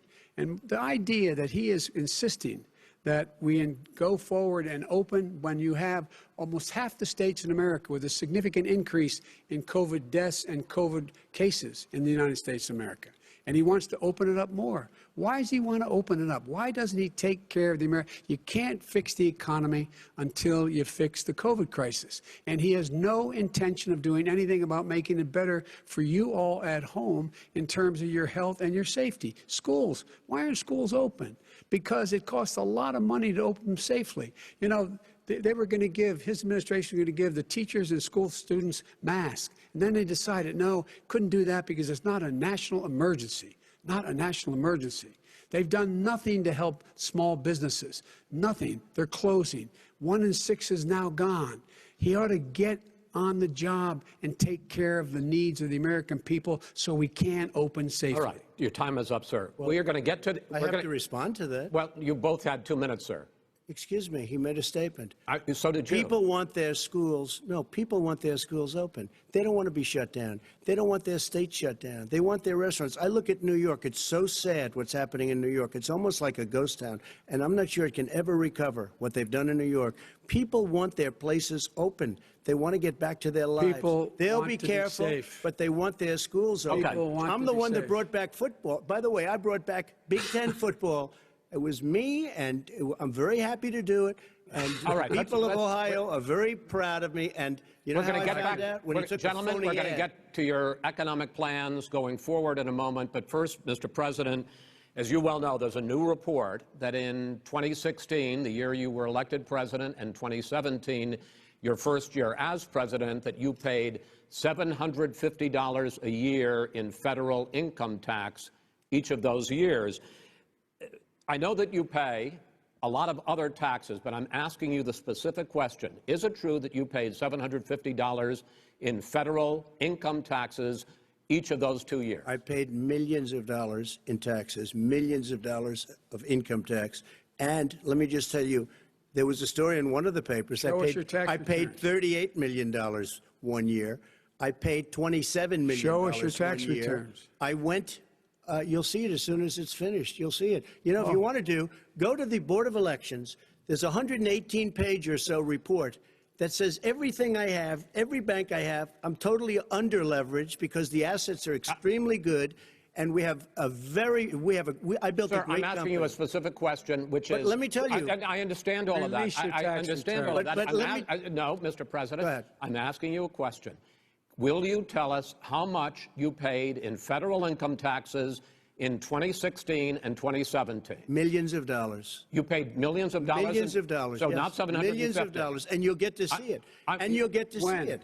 But let me just Inshallah? tell you, Chris, let me just tell you something, that it was the tax laws. I don't want to pay tax. Before I came here, I was a private developer. I was a private business people. Like every other private person, unless they're stupid, they go through the laws, and that's what it is. He passed a tax bill that gave us all these privileges for depreciation and for tax credits. We build a building and we get tax credits, like the hotel on Pennsylvania Avenue. You get a massive, which, by the way, was given to me by the Obama administration, if you can believe that. Now, the man got fired right after that happened. But Vice President Biden, you want to respond? Yeah, I do want to respond. Look, the tax code that made him, put him in a position that he pays less tax than a school teacher on the money a school teacher makes, is because of him he says he's smart because he can take advantage of the tax code.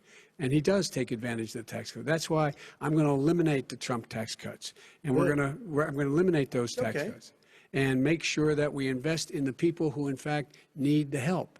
People out there need help. But why didn't you do it over the last 25 wait, years? Because you weren't president. Because you weren't president screwing things up. You were a senator. And You're by the way, worst you were a president vice- America has ever had. Hey, Come Joe, on. let me just tell you, Joe. I've done more in 47 months. I've done more than you've done in 47 years, Joe.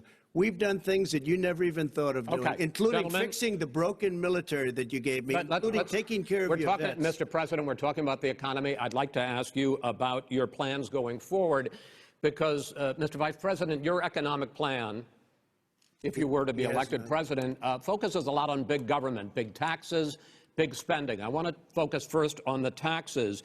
You propose more than $4 trillion over a decade in new taxes on individuals making more than $400,000 a year and on corporations. President Trump says that that kind of an increase in taxes is going to hurt the economy as it's just coming out of a recession. Well, just take a look at what the analysis done by Wall Street firms.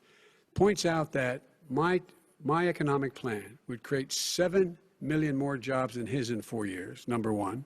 And number two, it would create an additional $1 trillion in economic growth, because it would be about buying American. That we're going to make this federal government spend $600 billion a year on everything from ships to steel to buildings and the like.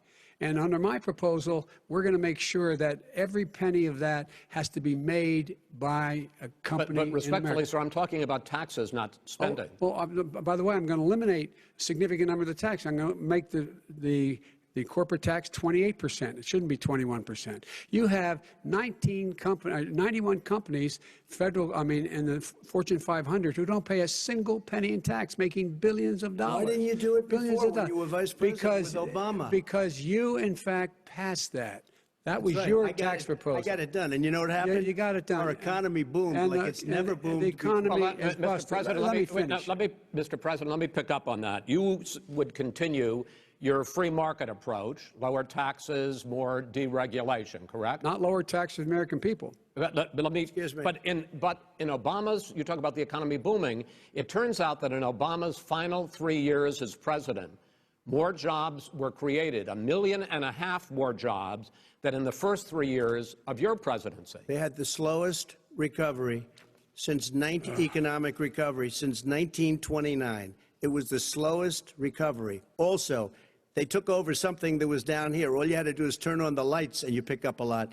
But they had the slowest economic recovery since 1929. Let me tell you about the stock market. When the stock market goes up, that means jobs. It also means 401ks. if you got in, if you ever became president with your ideas, you want to terminate my taxes, I'll tell you what, you'll lose half of the companies that have poured in here will leave, and plenty of companies that are already here, they'll leave for other places. They will leave, and you will have a depression, the likes of which you've never seen. Look, we inherited the worst recession short of a depression in American history. I was asked to bring it back. We were able to have an economic recovery that created the jobs you're talking about. We handed him a booming economy. He blew it. It wasn't booming. He blew it. It wasn't booming. It was the weakest recovery since 1929. Is it fair to say he blew it when, in fact, when there was record low unemployment before COVID? Yeah, but because what he did, even before COVID, manufacturing went in the hole. Manufacturing went in the hole. Excuse me, Chris. Wait. Number two. Chris. Number three. They said it would take. No, you're on number two. No. Chris. They said it would take a miracle to bring back manufacturing. I brought back 700,000 jobs. They brought back nothing. They gave up on manufacturing. Part of my standard fare. I'm the guy that brought back the automobile industry. All right, let him. We brought back. I was asked to bring back Chrysler and General Motors. We brought them back right here in the state of Ohio and Michigan. He blew it. They're gone. He blew it. And in fact, they're going. Ohio had the best year it's ever had last year. Michigan had the best year they've ever had. That is not true. Many car companies came in from Germany, from Japan, went to Michigan, went to Ohio. They're not having. And they didn't come in with you. Mr. Vice President, go ahead. And so you take a look at what he's actually done. He's done very little. His trade deals are the same way. He talks about these great trade deals. You know, he talks about the art of the deal. China's perfected the art of the steal. We have a higher deficit with China now than we did before. We have the highest trade deficit with Mexico. China ate your lunch, down 18%. China ate your lunch, Joe, and no wonder your son goes in and he takes out billions of dollars. Takes out billions of dollars to manage. He makes millions of dollars. And also, while we're at it, why is it, just out of curiosity, the mayor of Moscow's wife gave your son $3.5 million. What did he do to deserve it? What did he do with Burisma to deserve $183,000? None of that is true. Let him answer. None of that is true. Oh, really? Totally, Mr. President, Mr. President, please. Totally discredited. Totally discredited. And by the way, well, wait, he didn't get $3.5 million, Joe? Mr. Vice, he got $3.5 million. It is not true. Oh, really? Mr. President, it's an open discussion, please. It's a fact. Well, you have raised an issue. Let the Vice President answer. Discredited. Did Burisma pay him $183,000 a month with no experience in energy? Mr. President, my son did nothing wrong at Burisma. I think he did. Mr. President, let him answer. He doesn't want to let me answer because he knows I have the truth. His position has been totally, thoroughly discredited. By who? And you the media? By everybody. Well, by the media, by our allies, by the World Bank, by everyone has discredited. Matter of fact, even the people who testified under oath. So let me ask you this. No, go ahead, Mr. I'm listening to you. You got $3.5 million from Moscow. He testified under oath in his administration, said, I did my job and I did it very well. Oh, really? I did it honorably. I'd like to know who they are. Well, I'll give you the list of the people who testified. No, go ahead, sir. Sure, you've already fired most of them because they did a good job. Some people don't do a good job. With you, go ahead. Wait a minute. You get the final word, Mr. Well, it's hard to get any word in with this clown. Excuse me. This. Hey, let me just say to you. No. Mr. President. $3.5 million, Joe. That is simply. Why did he deserve $3.5 million from Moscow? Look, here's the deal. We want to talk about families and ethics. I don't want to do that.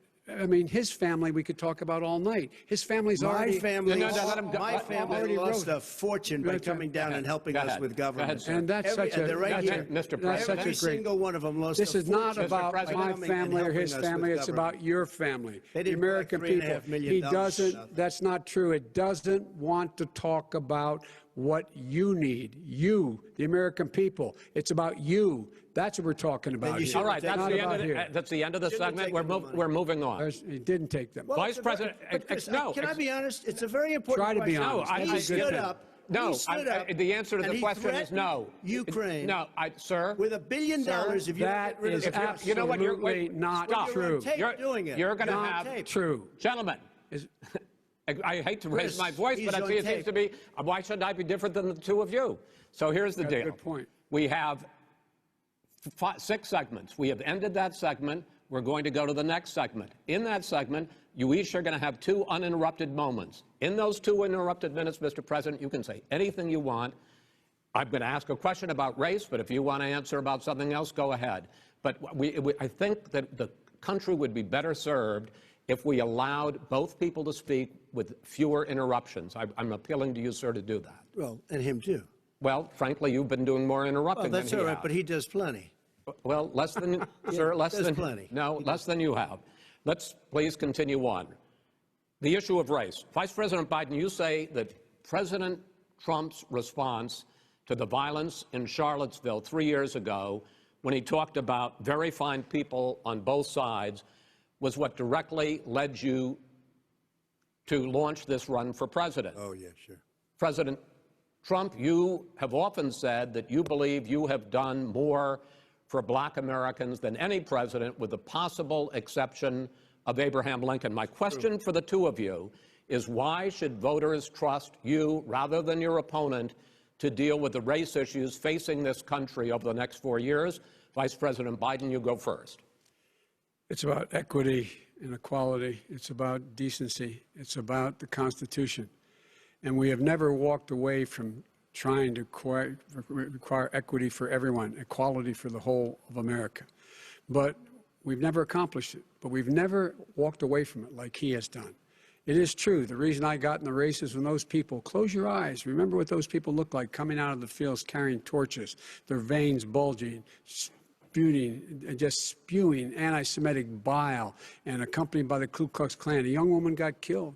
And they asked the president what he thought. He said there were very fine people on both sides. No president's ever said anything like that. It is who's now, 2 minutes, sir. Second point I'd make to you is that when Floyd was killed, when Mr. Floyd was killed, there was a peaceful protest in front of the White House. What did he do? He came out of his bunker, had the military use tear gas on him so he could walk across to a church and hold up a Bible. And then what happened after that? The bishop of that very church said that it was a disgrace. The general who was with him said all he ever wants to do is divide people, not unite people at all. This is a president who has used everything as a dog whistle to try to generate racist hatred, racist division. This is a man who, in fact, you talk about helping African Americans. 1 in 1,000 African Americans has been killed because of the coronavirus. And if he doesn't do something quickly, by the end of the year, 1 in 500 will have been killed. 1 in 500 African Americans. This man is a savior of African Americans. This man cares at all. This man's done virtually nothing. Look, the fact is that you have to look at what he talks about. You have to look at what he did. And what he did has been disastrous for the African-American community.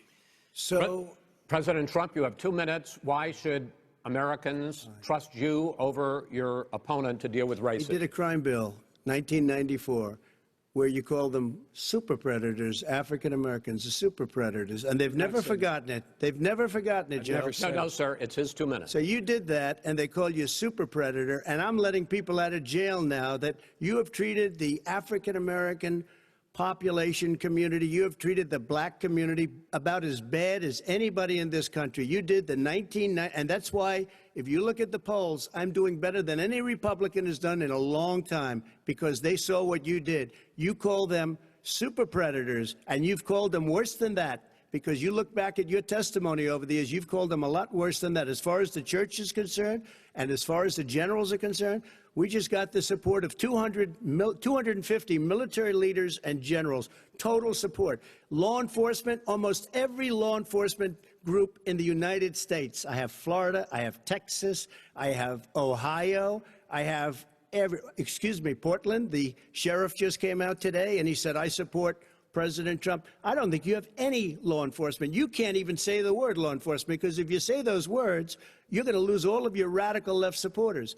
And why aren't you saying those words, Joe? Why don't you say the words law enforcement? Because you know what? If they called us in Portland, we would put out that fire in a half an hour, but they won't do it because they're run by radical left Democrats. If you look at Chicago, if you look at any place you want to look, Seattle, They heard we were coming in the following day, and they put up their hands, and we got back Seattle. Minneapolis, we got it back, Joe, because we believe in law and order, but you don't. The top 10 cities and just about the top 40 cities are run by Democrats and in many cases radical left, and they've got you wrapped around their finger, Joe, to a point where you don't want to say anything about law and order. And I'll tell you what, the people of this country want and demand law and order, and you're afraid to even say it. All right. I want to return to the question of race. Vice President Biden, after the grand jury in the Breonna Taylor case decided not to charge any of the police with homicide, you said it raises the question, quote, whether justice could be equally applied in America. Do you believe that there is a separate but unequal system of justice for blacks in this country? Yes, there is. There's systemic injustice in this country, in education and work and in law enforcement and the way in which it's enforced. But look, the vast majority of police officers are good, decent, honorable men and women. They risk their lives every day to take care of us. But there are some bad apples. And when they occur, when they find them, they have to be sorted out. They have to be held accountable. They have to be held accountable. And what I'm going to do as President of the United States is call together an entire group of people at the White House, well, everything from the civil rights groups to the police officers, to the police chiefs, and we're going to work this out. We're going to work this out so we change the way in which we have more transparency in when these things happen. These cops aren't happy to see what happened to George Floyd. These cops aren't happy to see what happened to Breonna Taylor. Most don't like it. But we have to have a system where people are held accountable. And by the way, violence in response is never appropriate. Never appropriate. Peaceful protest is. Violence is never appropriate. All right. What is peaceful protest? When they run through the middle of the town and burn down your stores and kill people all over the place, that and you is say not peaceful protest? President Trump, No, it's I'm not not, but asking- you say it is. President Trump, I'd like to continue with the issue of race. I please. promise we're going to get to the issue of law and order in a moment. Fine. This month, your administration directed federal agencies to end racial sensitivity training that addresses white privilege or critical race theory. Why did you decide to do that, to end racial sensitivity training? And do you believe that there is systemic racism in this country, sir? I ended it because it's racist. I ended it because a lot of people were complaining that they were asked to do things that were absolutely insane, that it was a radical revolution that was taking place in our military, in our schools, all over the place, and you know it, and so does everybody else. And he would know. What is radical about racial sensitivity training, sir? If you were a certain person, you had no status in life. It was sort of a reversal. And if you look at the people, we were paying people hundreds of thousands of dollars to teach very bad ideas and, frankly, very sick ideas. And really, they were teaching people to hate our country. And I'm not going to do that. I'm not going to allow that to happen. We have to go back to the core values of this country. They were teaching people that our country is a horrible place, it's a racist place, and they were teaching people to hate our country. And I'm not going to allow that to happen. Vice President Biden? Nobody's doing that. He's the racist. You just don't know. Here's the deal. I know a lot more about You this. don't than he know. does. Let him finish. The fact is that there is racial insensitivity. People have to be made aware of what other people feel like, what insults them, what is demeaning to them. It's important that people know they don't want to. Many people don't want to hurt other people's feelings, but it makes a big difference. It makes a gigantic difference in the way a child is able to grow up and have a sense of self-esteem. It's a little bit like how this guy and his friends look down on so many people. They look down their nose on people like Irish Catholics like me and grew up in Scranton. They look down on people who don't have money. They look down on people who are of a different faith. They look down on people who are a different color. In fact, we're all Americans. The only way we're going to bring this country together is bring everybody together. There's nothing we cannot do if we do it together. We can take this on and we can defeat racism in America. President Trump, sir. During the Obama-Biden administration, there was tremendous division. There was hatred. You look at Ferguson, you go to many places. Look at Oakland. Look what happened in Oakland. Look what happened in Baltimore. Look what happened. Frankly, it was more violent than what I'm even seeing now. Oh, my but the Lord. reason This is is that ridiculous. the Democrats that run these Absolutely cities ridiculous. don't want to talk like you about law and order. Violent and you crime, still haven't mentioned. violent Are you in crime. favor of law and order? I'm in favor of law. You follow Are you it in and a little favor bit of law and order? Go yes, ahead, I'm say in it. favor. You Everybody's asked a in favor question, of let him finish. Law and order. Let him answer. Law and order with justice, where people get treated fairly. Okay. And the fact of the matter is, violent crime went down 17%, 15% in our administration. All right. It's gone up on his watch. Went down much more in ours. All right, we're now. Is president of the Mr. President, United you're going States to. of America. Mr. President, every record in the Mr. book. President, you're going to be very happy because we're now going to talk about law and order. Places we had trouble were Democratic-run cities. That's exactly my question. Democratic. There has been a dramatic increase in homicides in America this summer particularly, and you often blame that on Democratic mayors and Democratic governors, but in fact there have been equivalent spikes in Republican-led cities like Tulsa and Fort Worth. So the question is this really a party issue? I think it's a party issue. You can bring in a couple of examples, but if you look at Chicago, what's going on in Chicago, where 53 people were shot and 8 died shot. If you look at New York, where it's going up like nobody's ever seen anything, the numbers are going up 100, 150, 200%. Crime. It is crazy what's going on. And he doesn't want to say law and order because he can't, because he'll lose his radical left supporters. And once he does that, it's over with. But if he ever got to run this country and they ran it the way he would want to run it, we would have our suburbs would be gone. By the way, our suburbs would be gone, and you would see problems like you've never seen. He wouldn't know a suburb unless he took a wrong turn. Oh, I know suburbs. He would not. So much Go ahead. Wait a minute. I was raised in the suburbs. This is not 1950. All these dog whistles and racism don't work anymore. Suburbs are by and large integrated. There's many people today driving their kids to soccer practice and or to black and white and Hispanic in the same car as there have been any time in the past. What really is a threat to the suburbs and their safety is his failure to deal with COVID. They're dying in the suburbs. His failure to deal with the environment. They're being flooded. They're being burned out because his refusal to do anything. That's why the suburbs are in trouble. I do want to talk about this issue of law and order, though. And in the joint recommendation that came from the Biden-Bernie Sanders task force, you talked about, quote, reimagining policing. First of all, what does reimagining policing mean, and do you support? It means. Let me, if I might finish the question. What does reimagining policing mean, and do you support the Black Lives Matter call for community control of policing? Look, what I support is the police having the opportunity to deal with the problems they face. And I'm totally opposed to defunding the police offices. As a matter of fact, local police, the only one defunding it, his budget calls for a $400 million cut in local law enforcement assistance. They need more assistance. They need, when they show up for a 9/11 call, to have someone with them as a psychologist or psychiatrist to keep them from having to use force and be able to talk people down.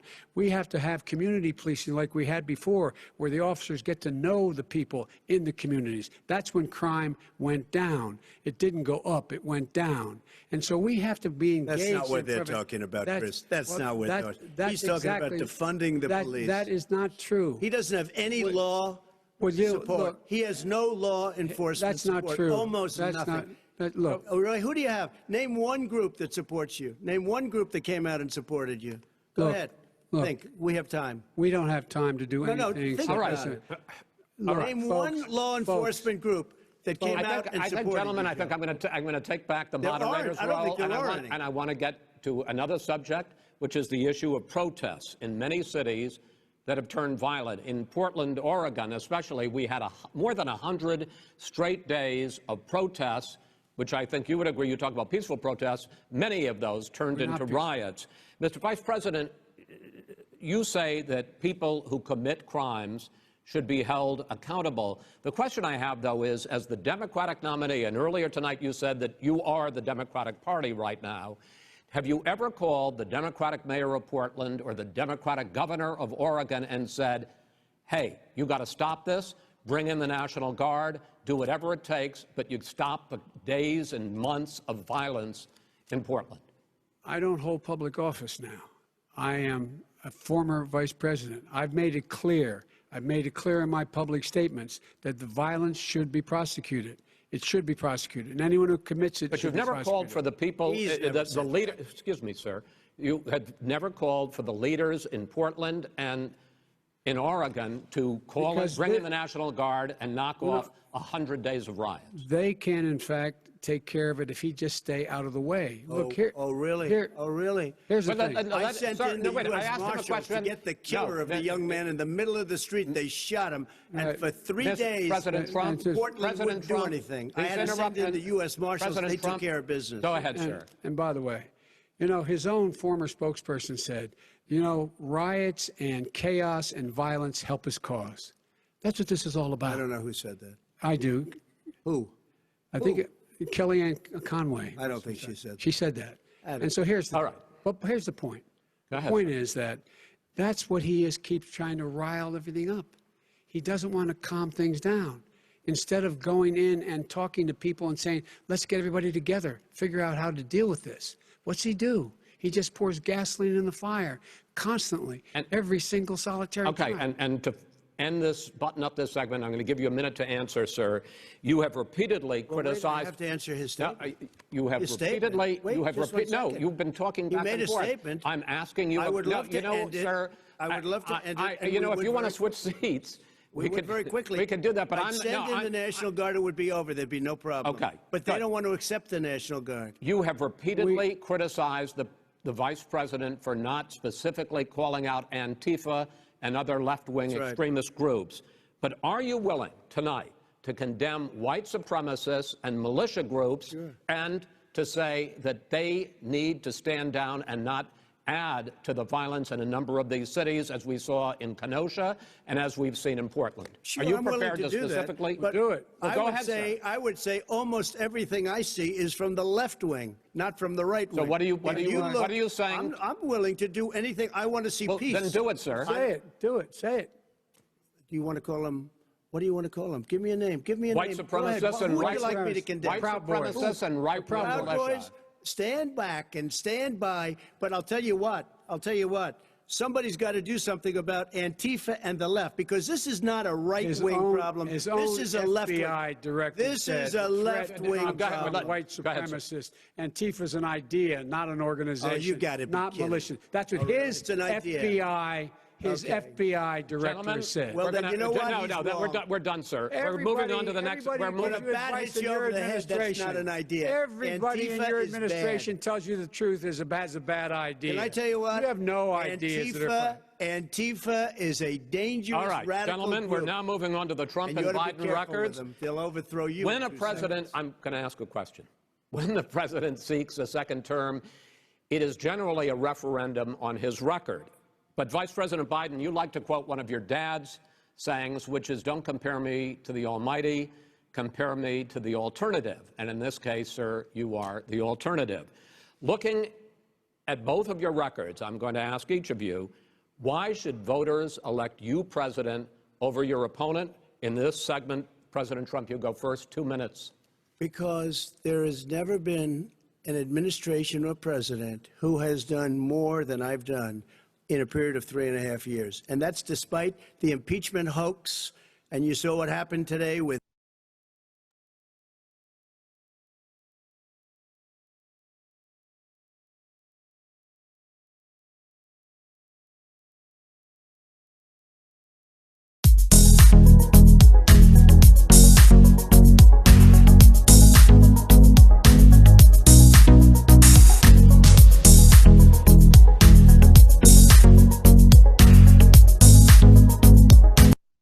rebuilding of the military, including Space Force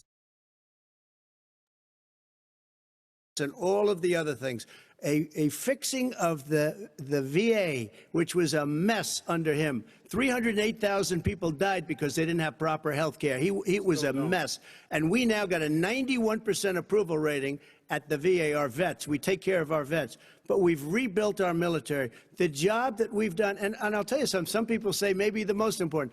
By the end of the first term, I'll have approximately 300 federal judges and Court of Appeals judges, 300, and hopefully 3 great Supreme Court justices. That is a record, the likes of which very few people, and you know one of the reasons I'll have so many judges?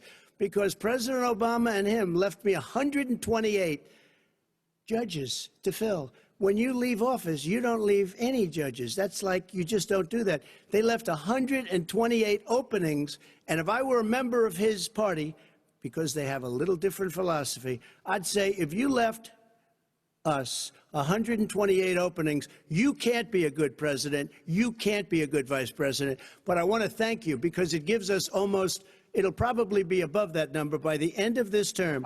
300 judges. It's a record. Looking at both your records, why should voters elect you president as opposed to President Trump? You have 2 minutes uninterrupted. Under this president, we become weaker, sicker, poorer, more divided, and more violent.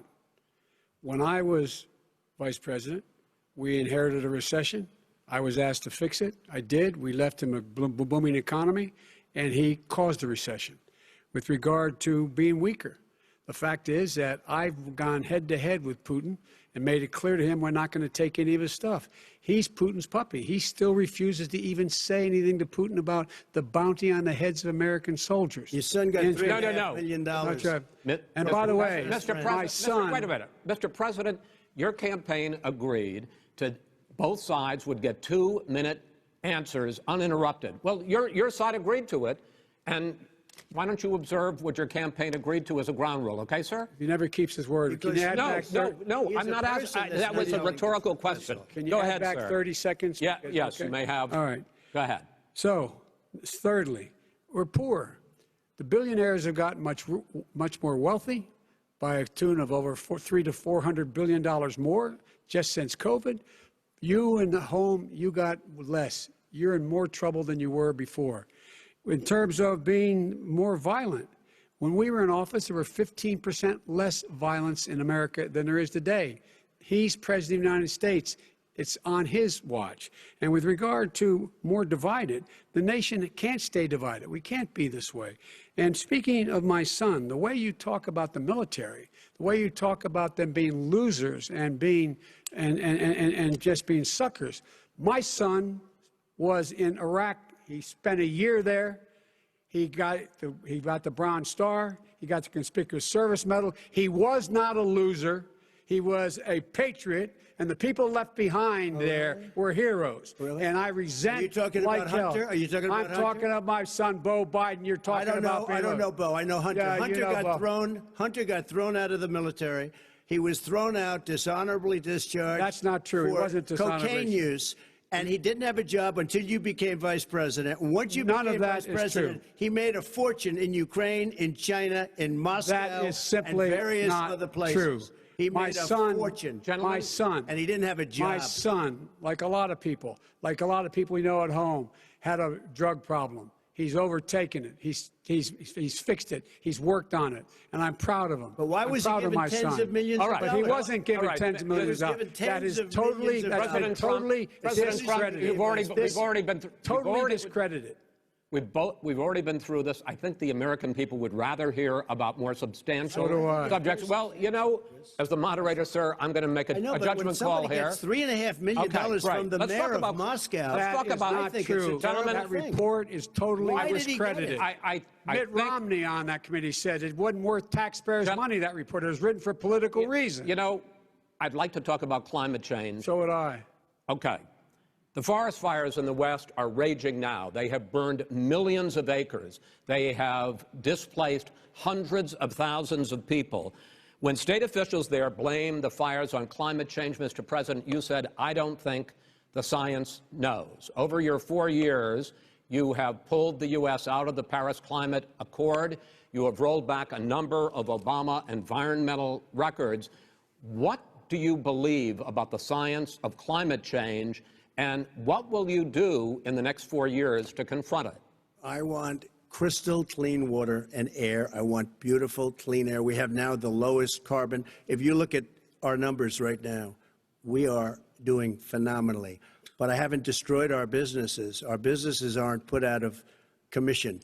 If you look at the Paris Accord, it was a disaster from our standpoint. And people are actually very happy about what's going on because our businesses are doing well. As far as the fires are concerned, you need forest management in addition to everything else.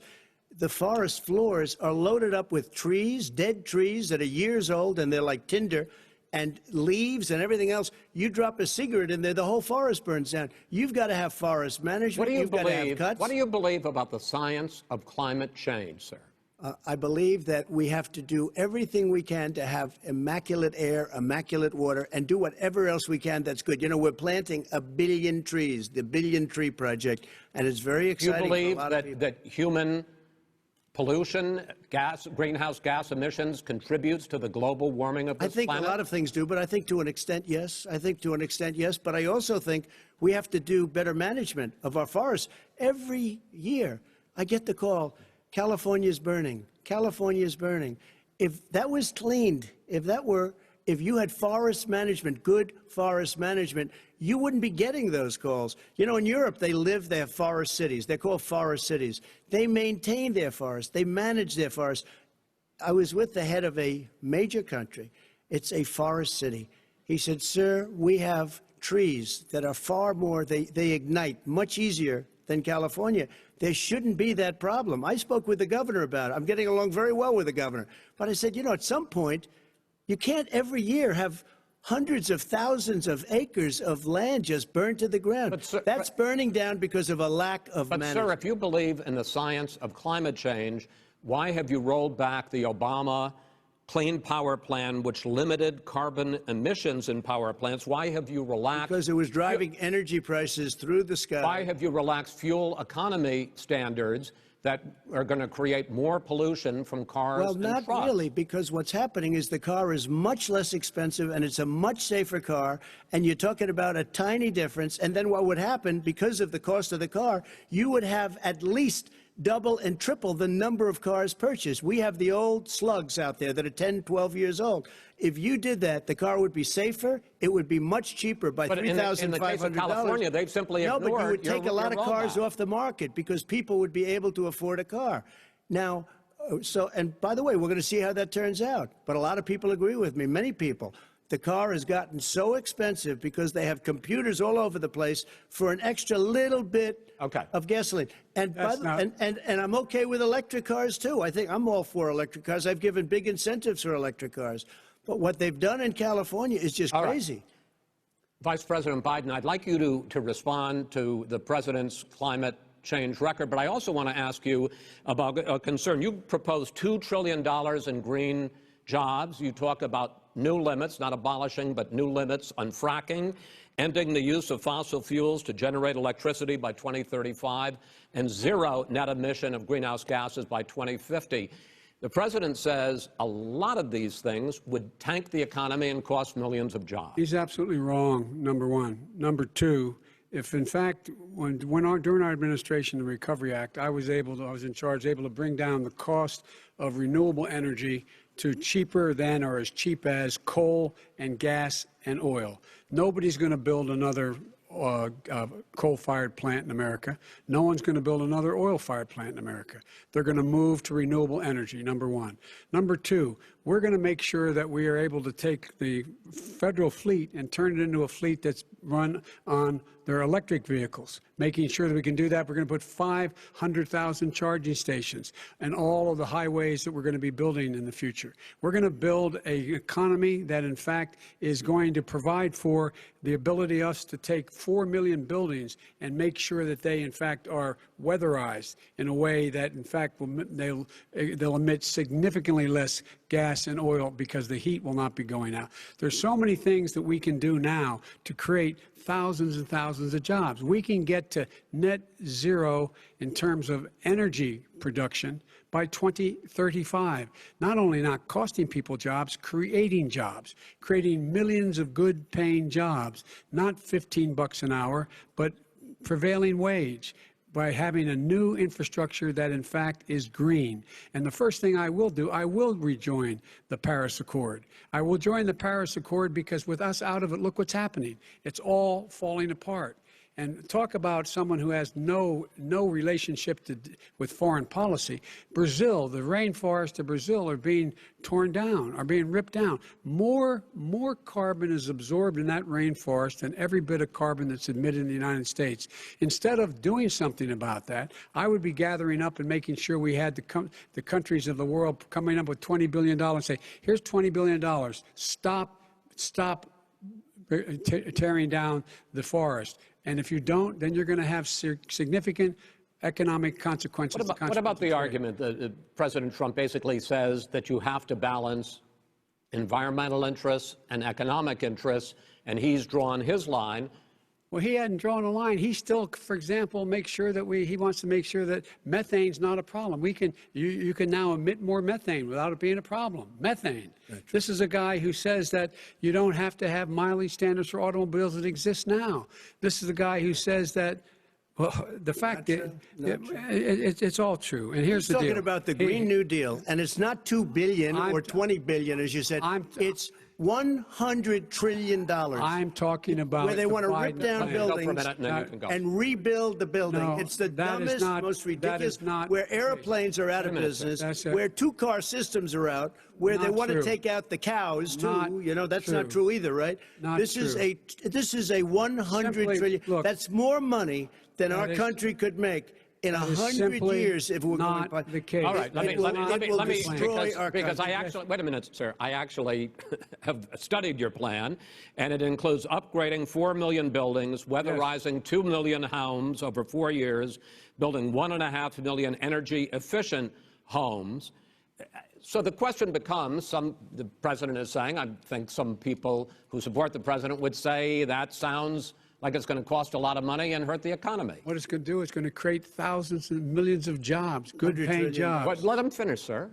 He doesn't know how to do that. $100 billion. The fact is, it's going to create millions of good-paying jobs, and these tax incentives for people to weatherize, which he wants to get rid of. It's going to make the economy much safer. Look how much we're paying now to deal with the hurricanes. By the way, he has an answer for hurricanes. He said maybe we should drop a nuclear weapon on them. They may. I never said that. That's at all. He did say. You made it up. And here's the deal. You make up. We are going to be in a position where we can create hard, good jobs by making sure the environment is clean and we all are in better shape. We spend billions of dollars now, billions of dollars on floods, hurricanes, rising seas. We're in real trouble. Look what's happened just in the Midwest with these storms that come through and wipe out entire sections and counties in Iowa. That didn't happen before. They're because of global warming. We make up 15% of the world's problem. We, in fact, but the rest of the world, we've got to get them to come along. That's why we have to get back into the Paris Accord. All right, gentlemen. Wait a minute, Chris. So why didn't he do it for 47 years? You were vice president. Why didn't you get the world? China sends up real dirt into the air. Russia does. India does. They all do. We're supposed to be good. And by the way, he made a couple of statements. The Green New Deal is $100 trillion. That is not my plan. That's the Green New you want to Deal rebuild every is building. not my plan. You want to rebuild every. If he knew anything about, He made a statement about the military. He said I said something about the military. He and his friends made it up, and then they went with it. I never said it. Okay. That is what not he true. did Sir, is he you're done in said this segment. he called the military Vice President, stupid bastards. I and he did said not it on say tape. He said stupid bastards. Please, He sir, said it. stop. I would never I say would that. Play to the it. military. Play it. Go ahead. You're Mr. on Vice tape. President answered his final question. The final question is, I can't remember which of all his rantings. I'm having a little trouble myself, but and about the economy and about this question of what it's going to cost. The economy. I mean, the Green New Deal and the idea of what your environmental changes will do. The Green New Deal will pay for itself as we move forward. We're not going to build plants that, in fact, are great polluting plants. So do you We're going to support build the Green New Deal? Pardon me? Do you support No, I don't support the Green New Deal. Oh, you don't? Oh, well, that's a big statement. I That means support you the just Biden. lost the radical left. I Oh, support you the don't. Biden plan that I put forward. Okay. The Biden plan, which is different than what he calls the radical Green New Deal. All right, gentlemen, final segment, election integrity. As we meet tonight, millions of Americans are receiving mail-in ballots or going to vote early. How confident should we be that this will be a fair election? And what are you prepared to do over the next 5+ weeks, because it'll not only be to Election Day, but also counting some ballots, mail-in ballots after Election Day? What are you prepared to do to reassure the American people that the next president will be the legitimate winner of this election? In this final segment, Mr. Vice President, you go first. Prepared to let people vote. They should go to iwillvote.com. Decide how they're going to vote, when they're going to vote, and what means by which they're going to vote. His own Homeland Security Director, and as well as the FBI Director, says there is no evidence at all that mail-in ballots are a source of being manipulated and cheating. They said that. The fact is that there are going to be millions of people because of COVID that are going to be voting by mail-in ballots, like he does, by the way. He sits behind the Resolute desk and sends his ballot to Florida, number one. Number two, we're going to make sure that those people who want to vote in person are able to vote, because enough poll watchers are there to make sure they can socially distance. The polls are open on time, and the polls stay open until the votes are counted. And this is all about trying to dissuade people from voting, because he's trying to scare people into thinking that it's not going to be legitimate. Show up and vote. You will determine the outcome of this election. Vote, vote, vote. If you're able to vote early in your state, vote early.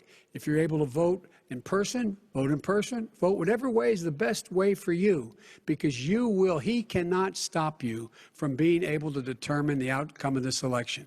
And in terms of whether or not, when the votes are counted, and they're all counted, that will be accepted. If I win, that will be accepted. If I lose, that'll be accepted. But by the way, if in fact he says he's not sure what he's going to accept, well, let me tell you something. It doesn't matter, because if we get the votes, it's going to be all over. He's going to go. He can't stay in power. It won't happen. It won't happen. So vote. Just make sure you understand you have it in your control to determine what this country is going to look like the next 4 years. Is it going to change, or are you going to get 4 more years of these lies? Mr. President, 2 minutes. So when I listened to Joe talking about a transition, there's been no transition from when I won. I won that election. And if you look at crooked Hillary Clinton, if you look at all of the different people, there was no transition, because they came after me trying to do a coup. They came after me spying on my campaign. They started from the day I won, and even before I won, from the day I came down the escalator with our First Lady. They were a disaster. They were a disgrace to our country. And we've caught them. We've caught them all. We've got it all on tape. We've caught them all. And by the way, you gave the idea for the Logan Act against General Flynn. You better take a look at that, because we caught you in a sense. And President Obama was sitting in the office. He knew about it too. So don't tell me about a free transition. As far as the ballots are concerned, it's a disaster. A solicited ballot, okay, solicited is okay. You're soliciting, you're asking, they send it back, you send it back. I did that. If you have an unsolicited, they're sending millions of ballots all over the country. There's fraud. They found them in creeks. They found some with the name Trump, just happened to have the name Trump just the other day in a waste paper basket. They're being sent all over the place. They sent 2 in a Democrat area. They sent out 1,000 ballots. Everybody got 2 ballots. This is going to be a fraud like you've never seen. The other thing, it's nice on November 3rd, you're watching and you see who won the election. And I think we're going to do well, because people are really happy with the job we've done. But you know what? We won't know. We might not know for months, because these ballots are going to be all over. Take a look at what happened in Manhattan. Take a look at what happened in New Jersey. Take a look at what happened in Virginia and other places. They're not losing 2%, 1%, which, by the way, is too much. An election could be won or lost with that. They're losing 30 and 40%. It's a fraud, and it's a shame. And can you imagine where they say you have to have your ballot in by November 10th? November 10th. That means that's 7 days after the election, in theory, should have been announced. Okay. We have major states with that, sir, all run by Democrats. 2 minutes is 2 minutes. All run by Democrats. It's President Trump, it's a rigged election. You're going to be able to continue. You have been charging for months that mail-in balloting is going to be a disaster. You say it's rigged, that it's going to lead to fraud. But in 2018, in the last midterm election, 31 million people voted mail-in voting. That was a quarter, more than a quarter, of all the voters that year cast their ballots by mail. Now that millions of mail-in ballots have gone out, what are you going to do about it? And are you counting on the Supreme Court including a Justice Barrett, to settle any dispute? Yeah, I think I'm counting on them to look at the ballots, definitely. I don't think I hope we don't need them in terms of the election itself. But for the ballots, I think so, because what's happening is incredible. I read today, where at least 1% of the ballots for 2016 were invalidated. They take them, we don't like them, we don't like them. But what are you going to do about it? There are right. millions of ballots going out right now. What you do is you go and vote. You do a solicited ballot, and that's okay, or you go and vote. I'm asking you about the fact that millions of people You go and vote. You go and vote. But like what I'm they, saying is, like they used to in the old. Millions of people. You either do, Chris, a solicited ballot where you're sending it in, they're sending it back, and you're sending. They have mailmen with lots of it. Did you see what's going on? Take a look at West Virginia. Mailmen selling the ballots. They're being sold. They're being dumped in rivers. This is a horrible thing for our country. There is no. This is not. There is no. This is not going to end well. There is Okay. no This is not going to end well. 5 states fact, have had go ahead, mail-in sir. ballots for the last decade or more. 5, including 2 Republican states. And you don't have to solicit the ballot. It's sent to you. It's sent to your home. What they're saying is that it has to be a postmark by the time, by Election Day. If it doesn't get in till the 7th, 8th, 9th, it still should be counted. He's just afraid of counting the votes because he knows You're the wrong. outcome. You're wrong. I want to continue with you on I this, love Vice counting the President Biden. Because Chris, he's so wrong when he makes a in fact, statement no, like that. excuse me, Vice President Biden, the biggest problem, in fact, over the years with mail-in voting has not been fraud historically. It has been that sizable numbers, sometimes hundreds of thousands of ballots are thrown out because they have not been properly filled out, or there is some other irregularity, or they missed the deadline. So the question I have is, are you concerned that the Supreme Court with a Justice Barrett will settle any dispute? I'm concerned that any court would settle this because here's the deal. When you get a ballot and you fill it out, you're supposed to have an affidavit. If you didn't know, you have someone say that this is me. You should be able to, if in fact you can verify that's you before the ballot is thrown out, that's sufficient to be able to count the ballot because someone made a mistake and not dotting the correct I. Who they voted for, testify, say who they voted for, say it's you, that is totally legitimate. All right. Excuse me, Chris, when you have 80 million ballots, Gentlemen, I have a final Senate question. and swamping the system, you know it can't be done. You know it can't, and already there's been so now fraud. Mail service delivers wait a minute, gentlemen. And the 185 final million question pieces of mail a day. in 8 states, we can keep talking. In 8 states, election workers are prohibited currently by law, 8 states, from even beginning to process ballots, even take them out of the envelopes and flatten them until Election Day. That means that it's likely, because there's going to be a huge increase in mail-in balloting, that we are not going to know on election night who the winner is, that it could be days, it could be weeks, could be months, until we find out who the new president is. So first for you, sir, finally for the Vice President, I hope neither of you will interrupt the other. Will you urge your supporters to stay calm during this extended period, not to engage in any civil unrest? And will you pledge tonight that you will not declare victory until the election has been independently certified? President Trump, you go first. I'm urging my supporters to go into the polls and watch very carefully, because that's what has to happen. I am urging them to do it. As you know, today there was a big problem. In Philadelphia, they went in to watch. They're called poll watchers, a very safe, very nice thing. They were thrown out. They weren't allowed to watch. You know why? Because bad things happen in Philadelphia, bad things. And I am urging my people. I hope it's going to be a fair election. If it's a fair election, I am 100% on board. But if I see tens of thousands of ballots being manipulated, I can't go along with that. And I'll tell you what, does that mean, from a common sense, does that mean you're going to tell your people to take to the street? It means you have a fraudulent election. You're sending out 80 million ballots. They're not equipped to.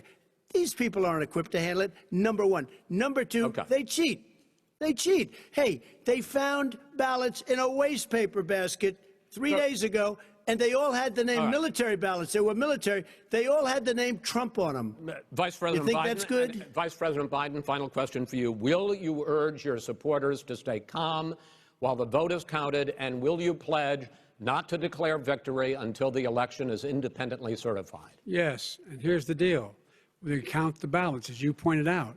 some of these ballots in some states can't even be opened until Election Day.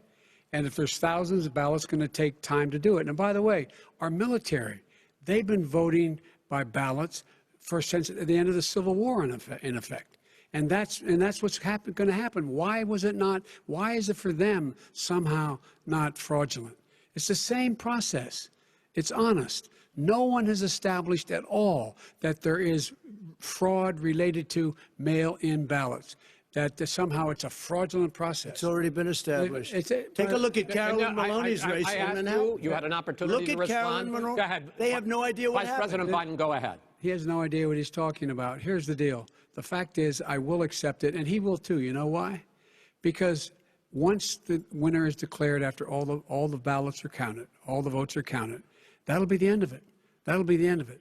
And if it's me, in fact, fine. If it's not me, I'll support the outcome.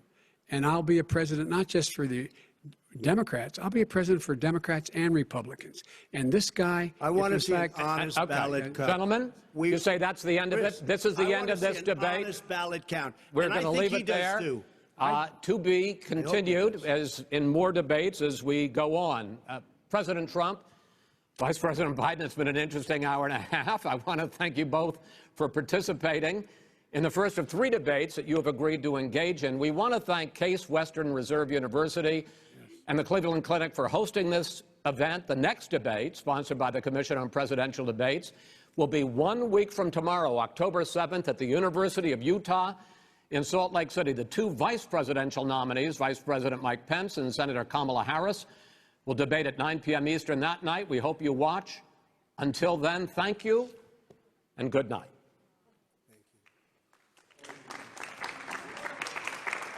Thank you.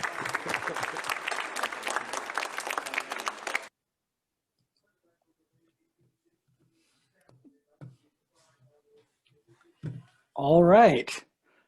Well, that was certainly something. So thank you to the, looks like about 108 of y'all that stuck through. We had just about 100 folks watching along with us. We've got more folks that looks like are coming in and joining us now that may have been watching on their own and not on the live stream. So we are super excited and so happy that you all were here for this and that you were able to participate in a really important aspect of democracy. So here's what's going to happen next.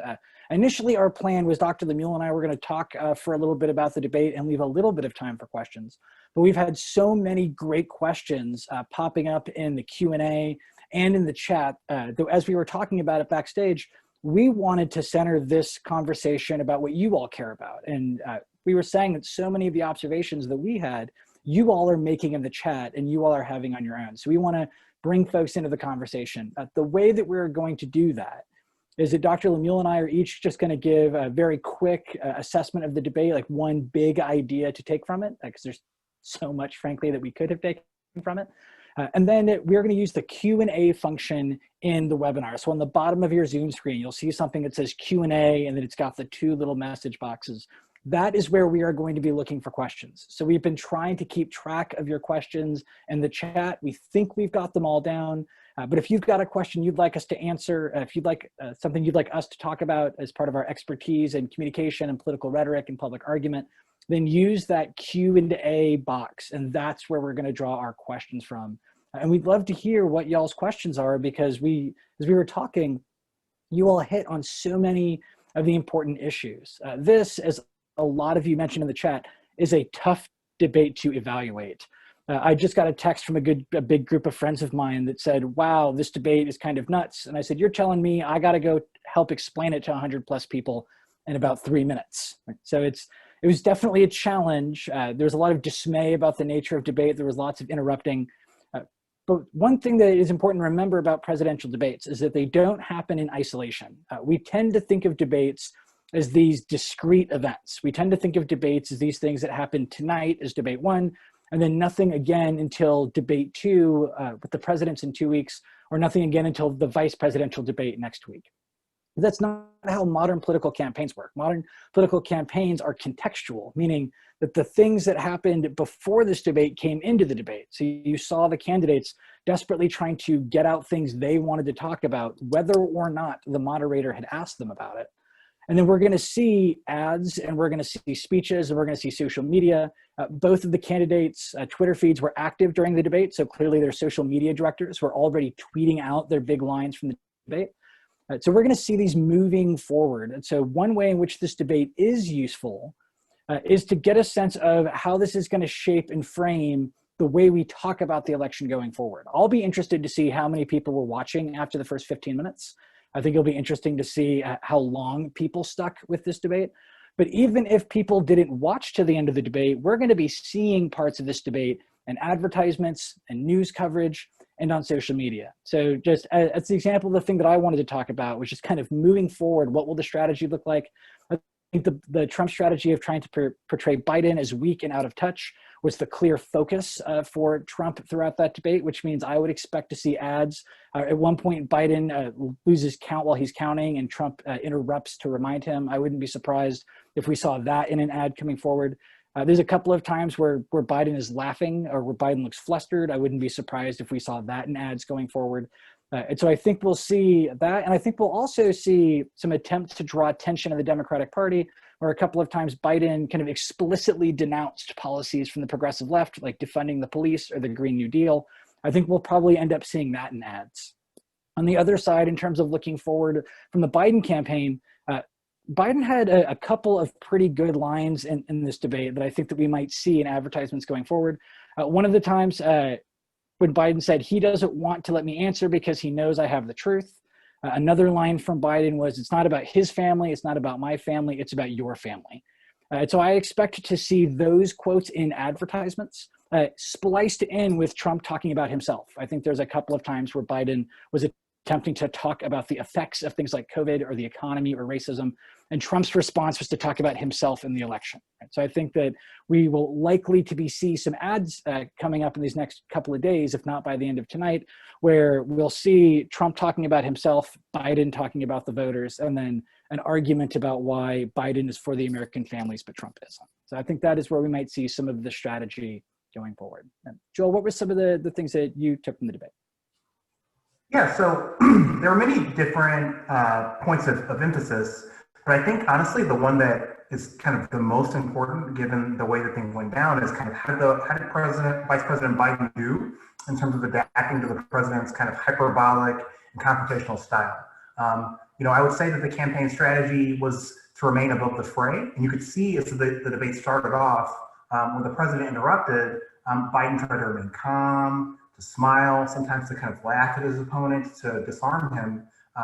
But those strategies weren't effective in essentially discouraging the kind of behavior. And so as the debate continued, you can kind of see the vice president became more frustrated, lost discipline. He started to interrupt more, started insulting the president at times, even told him to shut up a few times. And so the question will be, there's many kind of implications of that. First is, some of it speaks to like how valuable are these debates, the context. Is there a right way of responding when somebody's going to behave in such a way, and the incentive structure doesn't really encourage them to stop? There's no consequences for it, and so how does one deal with a situation like that, and what does that mean kind of over the enterprise of presidential debates as a whole?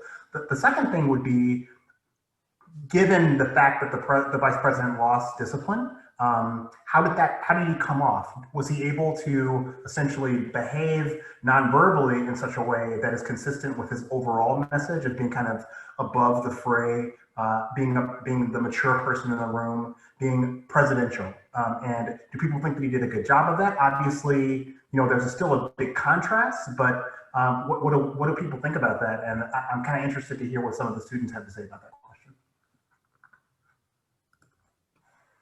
Great. So thank you both. I'm going to be asking you some questions that we have a lot of questions here.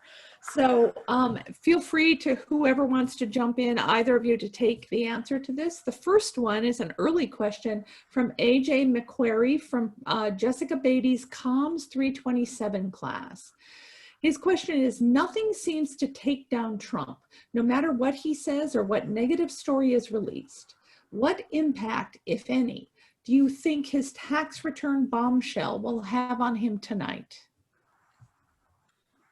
I can jump in with that one. Actually, someone else had a question about this as well. So the tax return thing came up pretty early in the debate, and I would say I thought it was not as powerful as many might have thought, given like how much news coverage it got. The import, the impact of it, like why should one care about his taxes? I saw a couple questions in the chat that were, why should I care about this? I think there's supposed to be like an assumed you're not contributing enough to America, but I actually just thought that the president did a really good job of dismissing it by hyping up his business background and saying nobody likes to pay taxes. Like why should I want to pay more taxes? There wasn't enough of a charge behind it, and so I think that I don't know if it's a missed opportunity or just a question that wasn't going to provide that much of a powerful moment. And I think that's also a pretty good example of something that will be less impactful in the debate, but maybe more impactful after the debate. Because I think this idea about Trump's taxes is to some degree kind of baked in to who Trump is, right? Like he already hasn't released them for the last 3 years. Tonight, both the moderator and Biden said, when are you going to release them? When are you going to release them? And he just said, yeah, when we get to it, right? And so this question about Trump's taxes, most of the folks that support him or in his base, to some degree, admire his ability to avoid taxes, right? They indicate that if the system is set up that way, then why wouldn't he take account of that loophole? And so I think the question becomes, how does this get used going forward? Because I don't think the taxes in and of themselves are going to make a big difference. Because either you care or you don't, right? So either you were already upset by this or you've already written it off. I think it was interesting that Trump had two answers to this question. One is, as Joel pointed out, where he said, yes, I'm a good businessman. Why didn't you fix the tax code, right? I took those deductions under your tax code. And Biden's response was, but your tax bill was bad, right? So I didn't actually answer the question. But I also thought it was interesting that Trump implied that you were stupid if you didn't take advantage of those loopholes, right? At one point he said, why wouldn't anyone do this? And I think that might end up being something that might get turned into an ad that kind of cuts against Trump's claims about populism. A lot of Trump's arguments are about, I'm for the everyday person. So I think it could be used to say, look, he thinks you're stupid if you can't hire a tax attorney. But if I was trying to put my money somewhere in these last 33 days, it wouldn't be in that ad. Like I might leave that up to a super PAC to do it, a group that wasn't the campaign. I don't think they're going to be able to get a lot of mileage on that particular question for the reasons that Joel said. I think that his answer was pretty disarming and effective on this question of whether or not we should care. Great. Okay, now we have a question from John Anthony. Trump is constantly attacking Biden by making remarks about his character and capabilities. By engaging in those arguments, do you think that will hurt Biden's image and position? Wouldn't it be wiser to ignore the vicious ad hominem attacks? I certainly think that was the campaign strategy. I just think it's very, very difficult when one is confronted with consistent ad hominem attacks, often some of them about your children. And so Biden's a human, and I think he tried. I think he understands that, and sometimes we're successful, sometimes we're not. And I think to Joel's point, right, it's that it's a very fine line that Biden has to walk here, right? Because he doesn't want to get too bogged down in the individual attacks, but he can't let them completely get away either, right? While it is ridiculous that there's a string of ad hominems, if he doesn't, he's going to be seen as weak, right? And one central argument that Trump made over and over again in this debate was that Biden is beholden to the radical left, that Biden doesn't have the courage, was an argument Trump made in the very beginning, to do the things he would have done on COVID. So there was a very hyper masculinity about this election that we often see in presidential politics, about who's strong enough or tough enough to lead. And voters sometimes read that lack of response, that acquiescence to those attacks as weakness, as unfair as that is. So he's got, as Joel said, he's human, right? So he's got to say something. I think that was actually one of Biden's better arguments tonight, is when he talked about his son's cocaine addiction. That at one point where he was able to look and say, look, yeah, my son had problems and I love him and I'm proud of him. And I think that is a humanizing moment for Biden that can maybe rise above some of those attacks. Problem is, it came in the last 6 minutes of an hour and a half debate. So again, did the people watching it, did that matter? Right. So I think that you have to respond some way, but it's tough because you can't let Trump control the debate about insults, but you also can't let all of those go by. On the opposite side of that, we have a question from Caitlin Adornato. Do you think that Vice President Biden's approach of laughing or dismissing President Trump was an effective tactic? And what about speaking directly to the audience? So I definitely think that in the beginning of the debate, these tactics were pretty good. I thought that there were moments where President Trump seemed very small in comparison.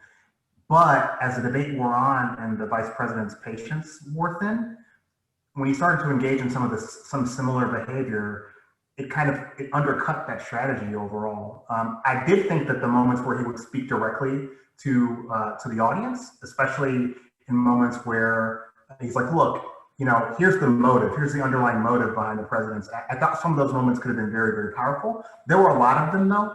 And so maybe there were a few too many, and so they kind of lost impact for me. But there were a couple that I thought were powerful. This was a strategy that Biden used to great effect in the vice presidential debates in 2012 against Paul Ryan.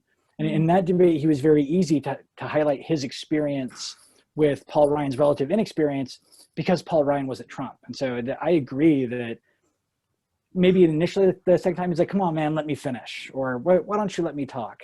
If that had been the end of it, that would have been fine. But even the moderator lost patience. Like even Chris Wallace was clearly, and even though most of, I think, Wallace's questions were framed to benefit Trump, there was a striking moment when he said, sir, you have interrupted far more than he has. Right. So I was a little surprised at that direct call out. So to answer Caitlin's question, I think that I agree with Joel that I don't think it is long-term effective as his overall strategy when he laughs and dismisses it because he's kind of playing Trump's game. But I did think that looking in the camera was especially powerful because he usually did that when Trump was talking about himself. Right? That very, very often, and this happened several times in the debate, it happened in terms of election. Biden begins with a strong message on motivating people to participate in democracy. Trump began by complaining about his treatment after the election. On COVID, Biden began by talking about families missing someone at the dinner table and folks that had experienced loss. Trump talked about why it was the China virus and why he was mad, right? So on several questions, Biden paired that look into the camera with an explicit focus on Americans' families. And I think that can resonate. I think that can be a very powerful strategy moving forward because his whole argument is, I'm for Main Street or Scranton and he's for Wall Street. I think that will be far more important than whether or not he ended up laughing, because I think, as Joel and Caitlin suggested, that kind of undermined his strategy when he did that. We have a great question, and I'll warn both of you, try to limit the amount that you can speak about this because this could go on forever. Darius Brown II wants to know, what is the radical left? So Darius, that's a fantastic question. And I think that, in many ways it's a specter. It's one of Trump's real attacks against Biden is to say, he's too far. Look at him. He's Bernie. He's Alexandria Ocasio-Cortez. He's the New Deal. And you could see that Biden's response was essentially to cut that off and say, I don't care who the new left is. I'm defending the Biden plan. I'm not defending the New Deal, right? I am the head of the Democratic Party. He's both asserting his leadership. He is kind of being aggressive in that moment and attacking one of the primary challenges that Trump is leveling at him, which essentially is that he's a puppet, that he's not really in control. And so I thought, frankly, he was very, very, very effective in those moments. And the fact that you don't know who the radical left is suggests that he did a very good job there. And I think that last point is particularly salient, right? That when the fact that we are asking who is the left kind of points to why it might not have been a very effective rhetorical strategy for Trump, because usually he uses the strategic ambiguity of that term, right? Something is ambiguous not when the meaning is unclear, but when it has multiple meanings, right? So when the radical left can mean several different things, if Biden was drawn into defending various left policies, that would have been a disaster for him. But we saw this too on the question about critical race theory and racial bias, right? When Trump was asked to articulate his critique, he couldn't. Right? He usually relies on the audience to fill in what the radical left means. He uses that ambiguity, and so you plant images in your head of news media images of burning cars or particular congressional representatives. But the refusal to accept the frame of the question, I think, as Joel was pointing out, is the super important part of that. Because we don't know what the radical left is, his base does, but that argument wasn't for his base, right? That argument was for folks that he's trying to scare into voting for him. And that scare tactic doesn't work if we don't know what it looks like. Great. We have kind of an interesting off-topic question a little bit. Jeremy Leon says, I read somewhere that way back, a few Ivy League schools required students to debate to earn a degree. Do either of you know if that's true? I think it was true at Harvard. You actually had to get up and give and debate. But I don't know the answer to that. Yeah, I'm not familiar. What do you think, John? I don't know if that required, but if it were up to me, it would be required. Participating in speech and debate and participating in organized forensics is one of the most valuable things that you can do. It teaches you confidence. It teaches you research skills and argument analysis. It looks fantastic on a resume. And Cal State Northridge has an award-winning speech and debate program that is directed by Dr. Lemuel that you can join and get that experience. Fantastic. I love that answer. Dr. Lemuel, if you'd put in your contact information into the chat so everyone can contact you. We have a question from Mercedes Garcia. How do you think today's debate will sway voters in Kent County, Michigan, whose ballots were already made available to them last week? And so it's Dr. Mills putting his contact info. I think this is the really interesting question about this debate, right? Because as we said in the beginning, 1 million people have already voted. And we saw that right at the end of the debate, right? We saw that Chris Wallace kept trying to ask the president, what would you do about the people that already voted? What would you do about the people that already voted, right? And at stake at that question, when we ask, like, what effect will it have on folks who have their ballots but haven't cast them yet? I think that's why the end of the debate became really important, because Biden's argument was, don't let Trump dissuade you from voting, right? So it was a move to participate. So on the one hand, it could be seen as motivation, right? If you were super frustrated with one of the candidates more than the other, then that might motivate you to the polls. On the other hand, I think it becomes about how people read that interaction. So if you think that both are equally responsible, if you think that both Biden and Trump were engaging in the same behavior, that might demotivate that ballot. So I thought that in the beginning of the debate, in the first 15 minutes or so, Biden was much more on message. He was much stronger. He was much better at ending those attacks. So if you turned it out at minute 15, you might be more likely to vote for Biden. If you watched for the next hour, more of a toss-up. And I think at the end, Biden got better at going back and through. He used a numbering system, right? He kept saying first, second, third, first, second, third, first, second, third, right? That is a way we know from research of signaling to audiences an order to help you make sense of the arguments that are being made. And so I think it will really depend on which parts of the debate you were most focused on and who do you blame for the interruption. Great. We have a question from Anthony Hernandez. Given the fact that we've lost 206,000 lives to COVID-19, if there isn't a vaccine available in the next 6 months, what are your plans to mitigate the impact that coronavirus will continue to have in our country? So this must have been a question for one of the candidates. So John, pretend you're one of the candidates. What would your plan? My plan would be to listen to the CDC and the science and spend their lives studying this, because you should not listen to me or anything I have to say about a coronavirus response plan. Great. Now we have a question from Jeremy Lyons. Can you speak to the correction of polling biases and whether the data supports more accurate polls than it did in 2016?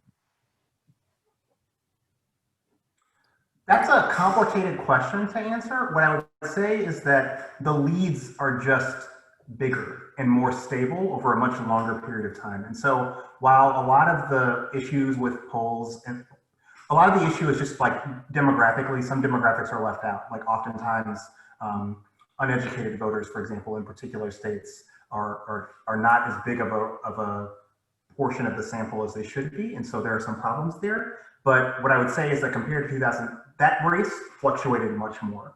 Whereas Biden's margins, they have fluctuated, but they've gotten to around an 8-point margin or so, and it's rare for something to be that consistent for that long, and then have a very close outcome. The other thing too to keep in mind about polls is that polls are a snapshot in time, right? Polls are descriptive about what has already happened, not predictive about what will happen, right? And so the polls weren't actually inaccurate. If you looked at a lot of the polling at those individual moments in time, what polls really tell you on sites like 538 is a percentage chance of winning, right? And so they're telling you what is the likelihood of one person winning versus the other. It's not a guarantee, right? So part of the challenge on poll bias is, Dr. Mule is pointing out, there's things about undersampled voters, folks using landlines, non-response bias. There's definitely lots of issues in polls, but ultimately all a poll tells you is what already happened, right? So when we get, if you look at polls today, if they don't include the debate, we won't see the effect of this debate in polling for a few days. Right? Like even if they are polling people right now, immediately after the debate, we might get some rapid response polls tomorrow from the people they sampled, but we won't get a real sense of the national response of the debate for a few days, right? So polls are always a lagging indicator. They always told us what happened a few days ago, which can make them a tricky way to evaluate what's happening right now. Right. We have a question from Anthony Anton. Great question. Wants to understand why it's so important that we should vote and how much of an impact do we have on the outcome? Your vote is really a sign that you are invested in democracy.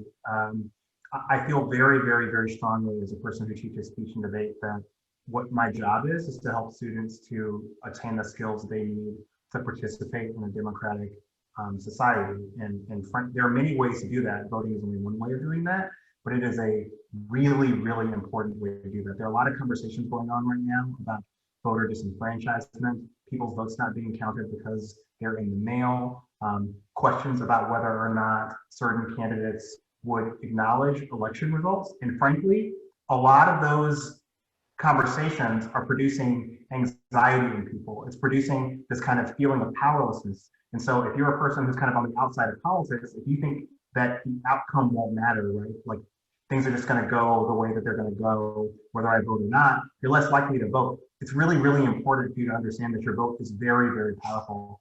Your vote can be one that decides who's going to be president of the United States. All these policies we talked about, the president has their hand in all of them. So it's really important in every election. It's especially important in an election where there are big questions about does your vote matter? It always matters. Remember that when we think about why your vote matters too, your vote matters because it's your vote.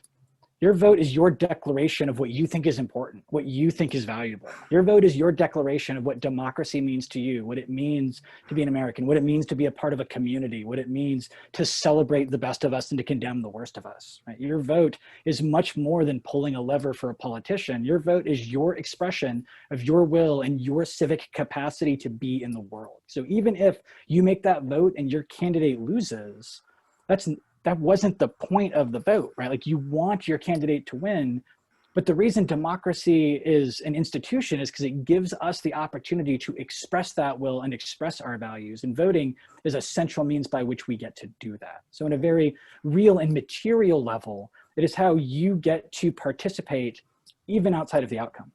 And even besides that, we also know that one vote absolutely does make a difference. One vote decided the 19th Amendment. One vote decided the Virginia House of Delegates in their last election. Literally, one vote decided whether or not the Republicans and the Democrats controlled the entire state legislature, which set things like gerrymandering or census counting or public funding education. Votes determine who they listen to. If you don't show up at the polls when politicians decide what to look for, they'll say, did that demographic vote? No? Well, then we don't have to be accountable to them. Right? Voting is you being accountable to your own values, and also you being accountable to your community and saying that your community is important enough to represent with your opinion. We have a question from Aubriana Johnson. Why does Trump want to get rid of the Affordable Health Care Act, and what is he planning on replacing it with? Well, frankly, if I knew what the president's replacement to the Affordable Care Act is, I'd probably be making a lot of money right now. What I would say is that the president has made a campaign promise. It was kind of central to his campaign, is that he was going to get rid of Obamacare.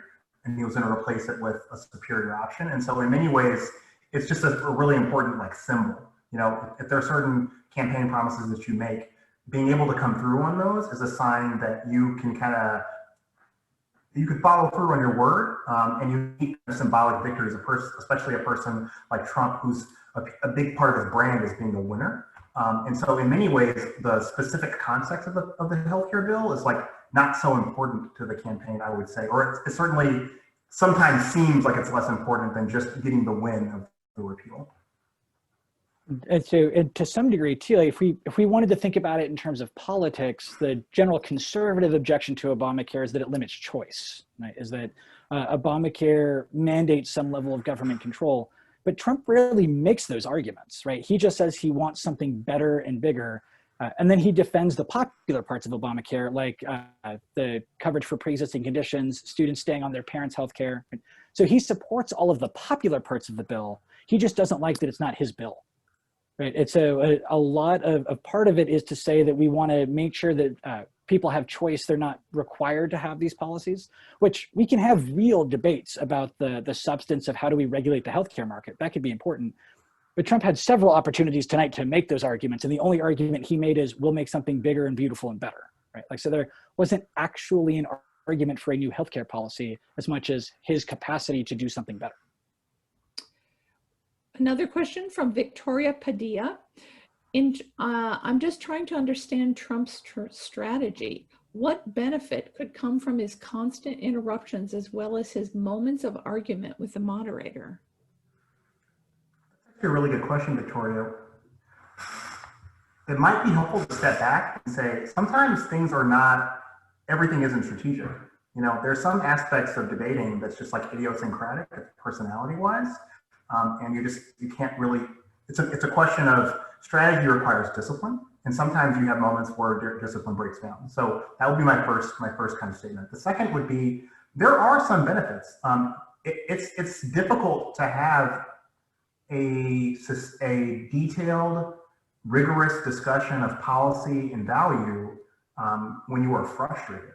It's difficult to make a very stark comparison in value. If you think that you're behind on certain arguments, it kind of makes sense to get people to tune out, to get people to turn off, you know? And if you're a person who would benefit necessarily from decreasing participation from certain segments of the electorate, if you're a person who would benefit from like getting people to turn the debate off halfway through or 15 minutes in, then that might actually be an effective strategy. And so, you know, it's kind of bigger than, it's not always about persuading a certain kind of person. Sometimes the strategic elements of debate are not about persuading at all.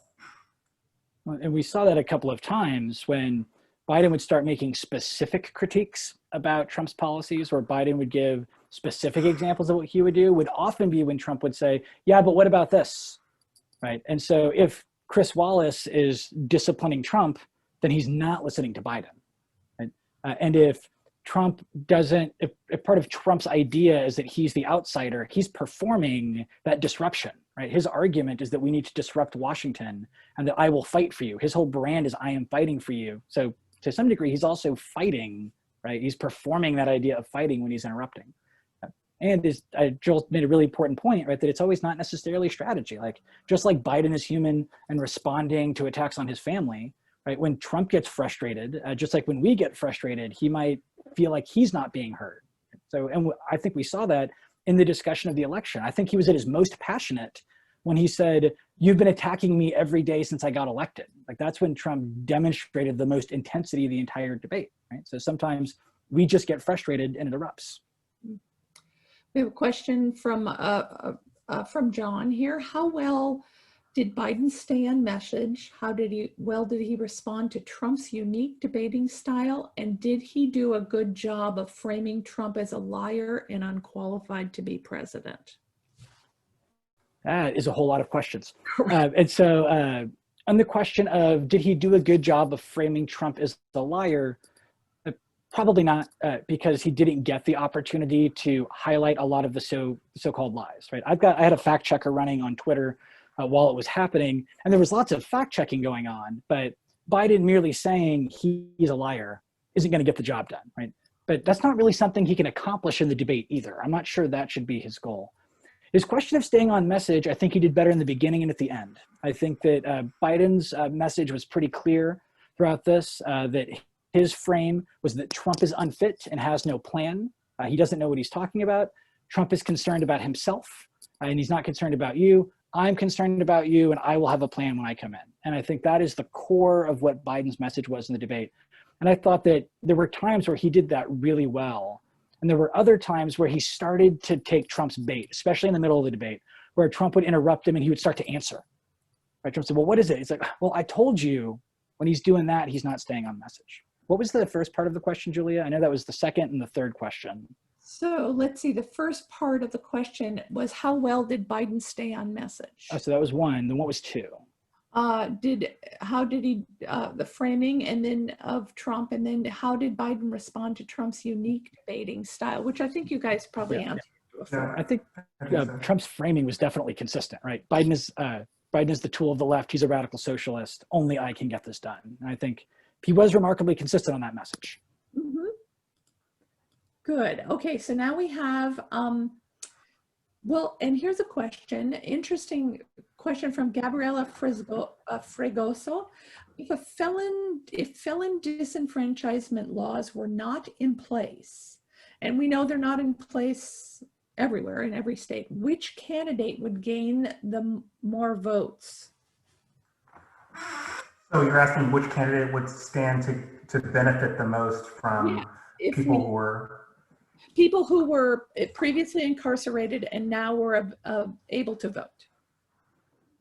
That's actually a really interesting question. I would say that I think that Vice President Biden would stand to benefit because of some of the kind of core economic issues underlying his campaign. And so on the whole, just given the kind of economic situation facing people who've been convicted of felonies, they face limited prospects in terms of being able to find like gainful employment, the ability to kind of participate in society in other kind of really important ways. And so sociologically, you would think that Democrats would stand to benefit most from that kind of situation, but it's actually a really interesting question. And we could probably guess who the Trump campaign thinks would benefit, because they're actively trying to stop felon re-enfranchisement in Florida. Right? Florida voters last midterm election overwhelmingly passed a law to let folks convicted of felonies that had served their time regain the right to vote. The Florida legislature then imposed a requirement that they had to pay off their fines before they could do that. Michael Bloomberg just donated millions of dollars to pay off those fines. And then the the Attorney General of Florida and the Trump campaign are now actively trying to get Michael Bloomberg investigated for fraud because they're saying he's buying votes, right? Their literal argument is that it's electioneering because he's buying votes, when by definition, it's not what he's doing, right? He didn't give anyone money to vote a certain way. He gave the state money so that they could vote. But when it's being framed by the Trump campaign, Trump said this in a press conference yesterday or the day before, when it's framed by the campaign as buying votes for Biden, that tells you who the Trump campaign thinks will benefit, regardless of like the sociological reality on the ground. I would also just add one more thought. If you think back to the part of the debate where there was a contrast, right? And President Trump is saying, Joe, you won't say law and order, you won't say law and order. And Joe's like, no, I do believe in law and order, but I believe in law and order with justice. That gives you a sense, right? Like you can think which of those two messages is going to be persuasive to a person who's been convicted of a felony. In general, it seems like people in that demographic might have a little bit more skepticism sometimes toward law enforcement. And so it kind of makes some sense why Vice President Biden would do better. I thought that was a really interesting moment in the debate because I think that was teed up to create an ad. Right? I think the assumption of the Trump campaign was that Biden wouldn't say law and order, and then they could run an ad of Trump saying, why won't Joe Biden say law and order? But it just seemed like a very high risk, high reward strategy, right? Because when Biden responded with, yeah, law and order and justice, that ad goes away now. So I guess he thought that he was convinced that Biden wouldn't say it, but I thought that was a particularly strange strategic moment in the debate. Question from an anonymous attendee. Do you think the quips by Biden, such as "shut up, man," "you're a racist," or "you're a clown," has hurt his case or helped it? I mean, I think it's tough. I think when I was looking on Twitter, the "you're racist" lit Twitter up from folks on the left, and it also lit it up from folks on the right. So I think claims like that might be base energizing, right? Or saying you're a clown. I think they might be middle alienating, but I think ultimately that's going to be a wash. Right? I think that Biden's opportunity to not do that too much, I think people might appreciate some of the snarkiness. But he said, "Shut up, man. You're a clown." Like, he said it several times, and as Joel mentioned earlier in the conversation, I think that kind of detracts away from the overall message. Yeah, agreed. A question from Carrie Rothstein-Fish. What can a moderator do or say when there is abuse of the rules of the debate that both men agreed to? It is really difficult. Wallace was in a very difficult position. There's just like not a whole lot you can do when the president of the United States decides to talk over you and to ignore the rules of the debate. And the real issue is that, presidential debates, they're civic opportunities for participation and for people to understand kind of who the candidates are and why they should vote for them. But they're also media events that generate money. And so there's a demand for the debate. And so the debate's going to happen if the president wants to participate in the debate. And so given that, institutionally, Wallace doesn't have a whole lot to do. He can't silence the president. And so it's just like not a great situation, to be frank. Really the only thing Wallace could have done in this debate was I don't know if he did this intentionally or not, but he could just give Biden the first answer, right? Because most of the interrupting happened in the back and forth period. There was some interruption in the opening statements, but that was generally where Biden had the best opportunity to get his message out uninterrupted from the president. So really all Wallace could have done is just kept giving that first answer to Biden, short of the moderator having a mic control and being able to turn the mic off for the president. But even that I don't think would work. I think if Trump's mic went out, he'd just yell, right? And so there's a structural imbalance, and it's also a challenge for the Biden campaign, because it's not like they can refuse to debate either, because then that creates a narrative of Biden doesn't want to debate, Biden wants to hide again, Biden's scared of the president. So the question, I think, ultimately is how are viewers going to read that as an expression of character? And it seems like just from the chat, mostly badly, right? And so I think the strategy for the next debate is they're going to look at some polling and they're going to decide which of Biden's strategies were more effective, I think. And we might see more of one than the other in the second debate. Here's an interesting question from Maribel Diaz Alvarado. In the past, have presidential debates ever required ethical standards? So I would say that the last two, like this year's round and last year's round, were just radically different from any I'd ever seen. But this is a general trend that's kind of been happening, that there's less of a focus on decorum. And because presidential debates are just mediated spectacles, there's just a benefit. There's a strategic benefit to ignoring rules that would produce a more civil and rational dialogue. That's just like not necessarily what produces the best outcome from you in an election season. And so what I would say is that this is a trend that's been happening over time. This is just a really exaggerated version of it that's amplified by the politics of the moment and also frankly the personality of our president. And an ethic is only as good as the people that follow it, right? And so there is, at least in previous years, a ton of deliberation on what happens in the debates. This actually started in 1988. The League of Women Voters used to host all the presidential debates from 76 through 88. And then the current group, the Commission on Presidential Debates, took it over. I saw there were a few questions in the chat about like who decides the moderator, who decides the topic. The Commission on Presidential Debates does, often in negotiation with the campaigns, right? So they try to find someone that the candidates will agree to. And before the 2000 debate, for example, the Memorandum of Understanding, the agreement before the campaigns, was this tall. Right? It was hundreds of pages long, and it literally talked about everything from speaker order and amount of time to height of the podium, right? Because Gore was so much taller than Bush.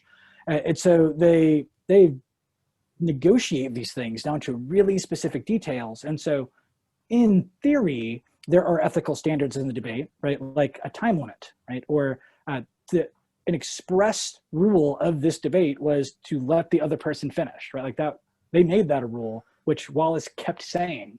Right? He even said, we heard him at one point, Mr. President, your campaign agreed to these rules. Right? So it's less a question of do they create the ethical standards and more of, as Joel's pointing out, like the benefit to following them or whether or not they do. We have a question asked by two people, Caitlin and Anna. Do you think it was smart of Biden to agree to a smooth transition of power? And why did they not bring up the fact that Trump did not agree to a peaceful transition of power? Well, yes, I do think it's smart of him. I think outside of being smart of him, I think it is ethical of him. I think that is his obligation as somebody who's running for president of the United States, whether that helps him strategically or not. And I think that it shows something of Biden's character that he was willing to admit that. I would say that it is deeply problematic that the president did not agree.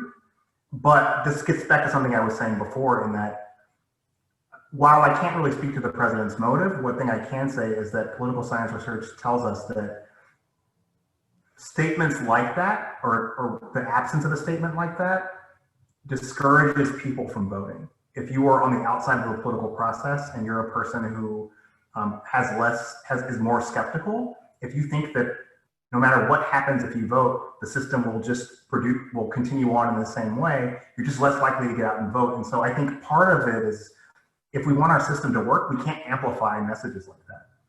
Even if it's to call them, to condemn them, or to say that they're immoral, it's in some way important to just insist the people have the power. Your vote will matter.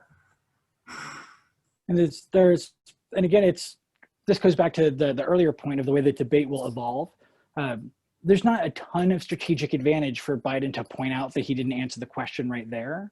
Because if he does that immediately, he puts the frame back on Trump, right? As Joel pointed out, when he immediately begins with yes, it's both ethical and it might ultimately be a better answer because the ad tomorrow will point out that Trump didn't answer it, right? Like, so there will be media after the debate that can point out. I think we'll also see ads about the white supremacist comment, right? Where the president was specifically asked to denounce white supremacy and he did not.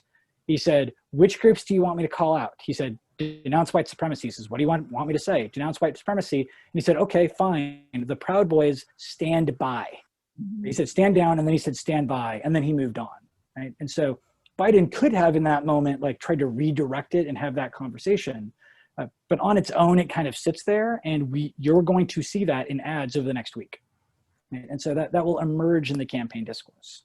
So it's both ethical and the right thing to do, as Joan noted, and there's also other strategic options that the candidates have after the debate. Great. We now have a question from Jack Lynn. Was there foul play in this debate? An interesting question. I'm not sure what foul play is, but it may be dirty play, dirty politics. I definitely think that there's more of an opportunity for what I would say is bad faith, is maybe the term that I would use. I think that some things were said that could not be fact checked, that because of the general context, because Chris Wallace said beforehand that they wouldn't be fact checking, that there's an incentive to make kind of hyperbolic, misleading, or flat out untruthful statements. And so to the extent that that was going on, I would think that is bad faith.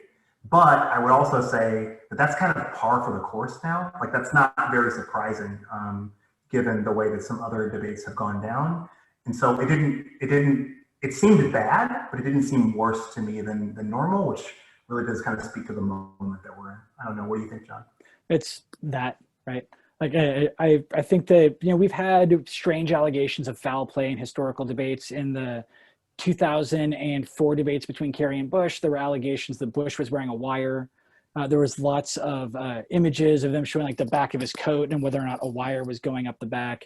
Before this debate, the Trump campaign accused Biden of being on performance-enhancing drugs and demanded a drug test, and then also demanded that each candidate's ears be inspected for ear devices, right? So like this question of like foul play crops up every now and then. But I think the more central question is the one that Joel was talking about, right? Like is bad faith. And as we've been talking about, it's kind of baked into this point. And so the question is then becomes up to the voters, how do they read that as an expression of character? We have a question from Sarah Proctor Hamilton. When has the post office been the cause of an election failure? So I mean, if we're talking about the role of the post office in the election, in terms of like, I think the root of that question is about fraud, right? Because the question about the post office is ultimately about, can the post office be trusted to handle the massive influx of mail or things like that? And the question about fraud is that it is infinitesimally small. And there is very, very, very, it's like 0.00007% of election fraud. The president created a commission on election fraud. He staffed it with Chris Kobach, who is the Secretary of State in Kansas, who was looking for election fraud, and they still didn't find any, right? And so the post office itself hasn't been the cause of an election failure, right? Some states like Colorado have been 100% vote by mail for a number of years now, right? And so the discussion about like, can they accomplish it is part of the rhetorical strategy of the Trump campaign to sow doubt in any election results besides the day of, right? Because what we know is from places like California that has very loose voting rules is that we often don't know the results of our elections in California for a couple of weeks because we collect all of the mail-in ballots. And so it is to the president's advantage, theoretically, to focus on in-person voting because of the demographics. Trump supporters are more likely to go into public and to go to attend his rallies, for example. We saw that whole debate about rallies that happened. And so if there's an argument that people who are more likely to vote in person support the president and the people that do mail-in voting are more likely to support Joe Biden, that's the crux of some of those arguments.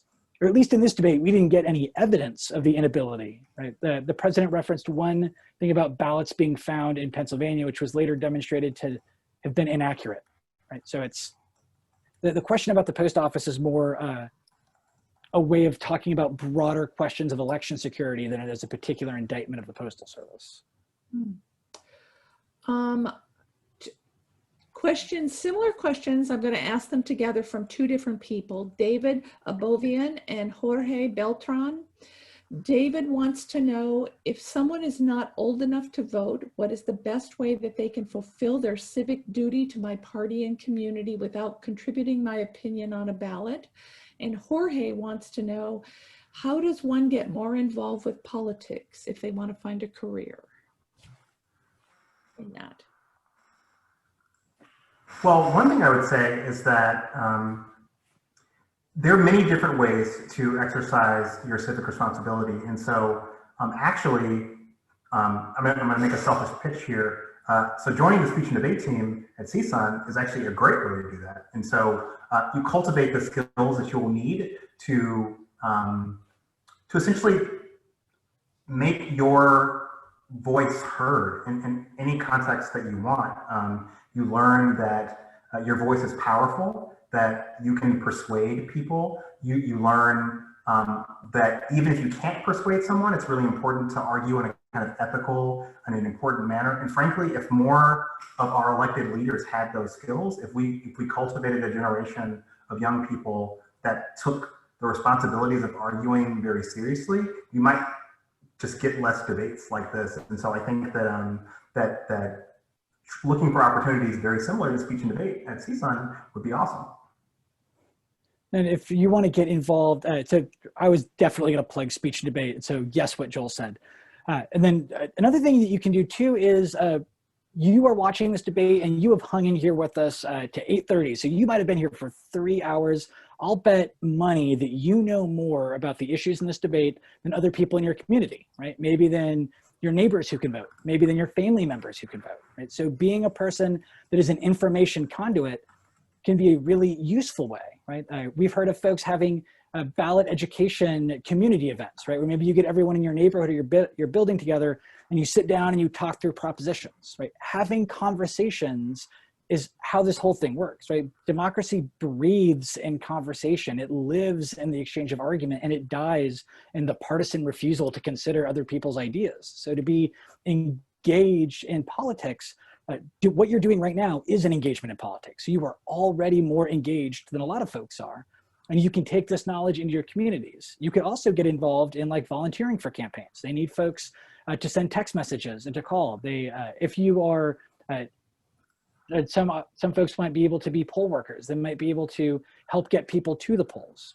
But even the act of being here and having conversations and talking to friends and family makes a tremendous difference. We know from political science and communications research that often those interpersonal networks are the key to getting people involved and keeping them involved. Terrific. Okay, we're going to have one final question. And let me find who asked this question. I may not be able to. So the question is, what was the best question and the worst question in this debate? That's great. I'm going to look back at my notes here. Do you want to go first, John? Well, I tweeted a bunch of great options for bad questions. Well, so I tweeted the worst question, and I'm trying to find it so that maybe I can check my Twitter page. But there was one that I thought should have been counted as an in-kind contribution to the Trump campaign. In particular, it was the way that Wallace asked the question to Biden, where the frame was, let's see, which question was it?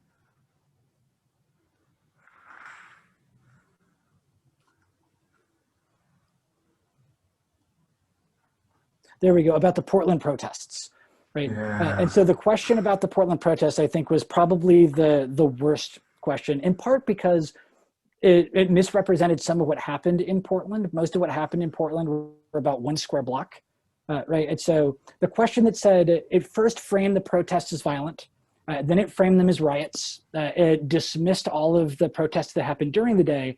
But the reason that made it such a bad question is that it presumed that Biden is responsible for thing when he's not an elected official, right? So why didn't Biden call elected officials and tell them to do a thing, right? The president is the president. And so that was a question that was very much framed in the president's favor from the beginning. And so I thought that was the absolute most terrible question. I thought the best question, or one of the best questions, might have actually been about climate change, because as I noted in the chat, that it was not one of the predetermined topics, which is criminal, right? That we didn't have any questions about climate in some of the previous presidential debates. And so I thought that was a great question because it was both a question about the science, right? Do you think that climate change is caused by pollution? And what would you do about it? And so I thought it was a contemporary question. I think it's one we don't talk about nearly enough in politics. And as the chat lit up, people talking about fires in California, right? For folks at CSUN, it's particularly meaningful for people for whom climate change is a lived reality. And so I thought that was one of the great questions of the debate. Great. And so that question was from Nicholas Dentoni. Joel, did you have a best and worst question? Did you come up with one? The best question, I agree with you, was the climate change question. And man, I had a lot of problems with the framing of some of the racial justice questions. In particular, a follow-up question there, which was, no, you're right. It's the should we prosecute? It put the onus on Biden in a way that was unfair. It was unfair, and yeah, no, I think you really hit it. I think maybe now that I'm thinking, the other worst question was, I'm going to ask you a question about race, and you can answer it, or you can talk about something else. Yeah. Which was, I thought, also a particularly egregiously bad question on the part of the moderator.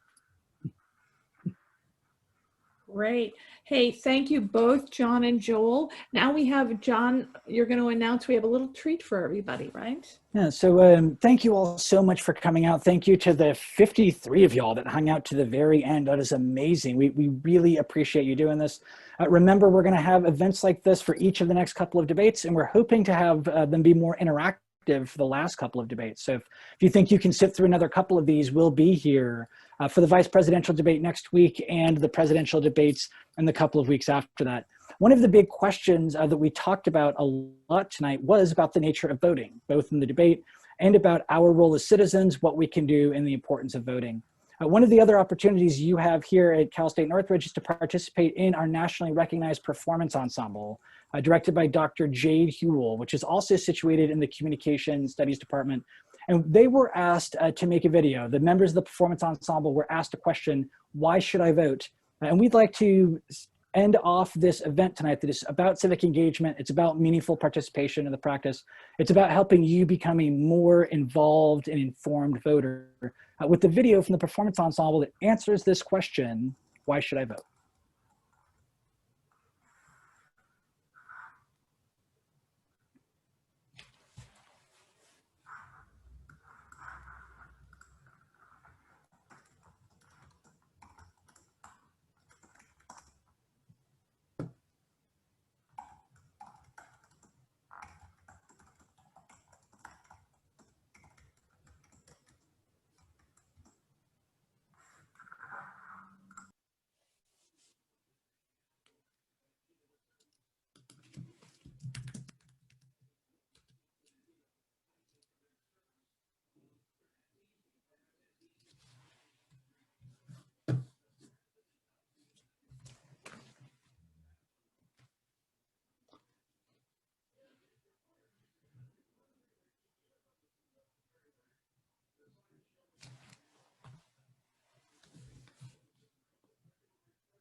Not vote because voting is rigged anyway.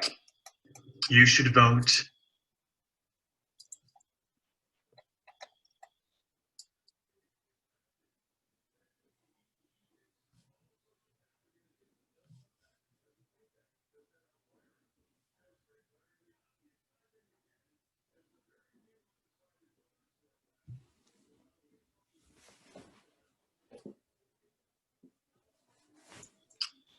Is sound available?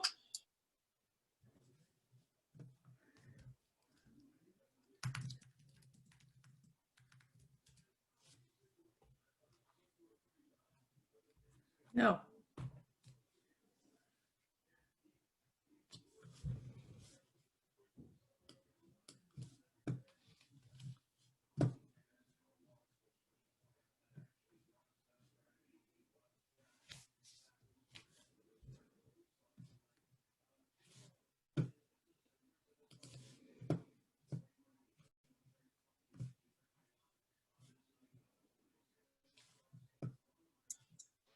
Sorry, for some reason it's not letting me unmute the sharing while I'm recording. Kira, can you try that? Yeah. My audio doesn't allow me, my computer doesn't allow me to share my audio on Zoom. Here, I think I have it. Let me try it real quick. Okay. Yeah, you just have to select share computer audio when you share screen at the bottom of the Zoom box. It's on the left corner.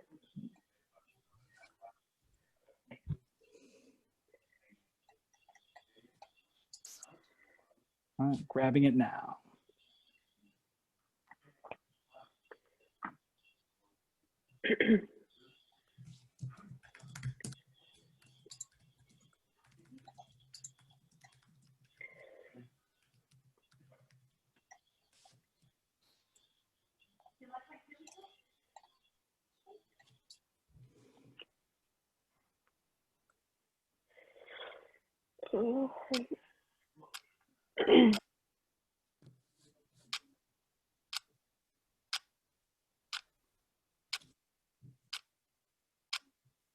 You should not vote because your one vote won't change anything.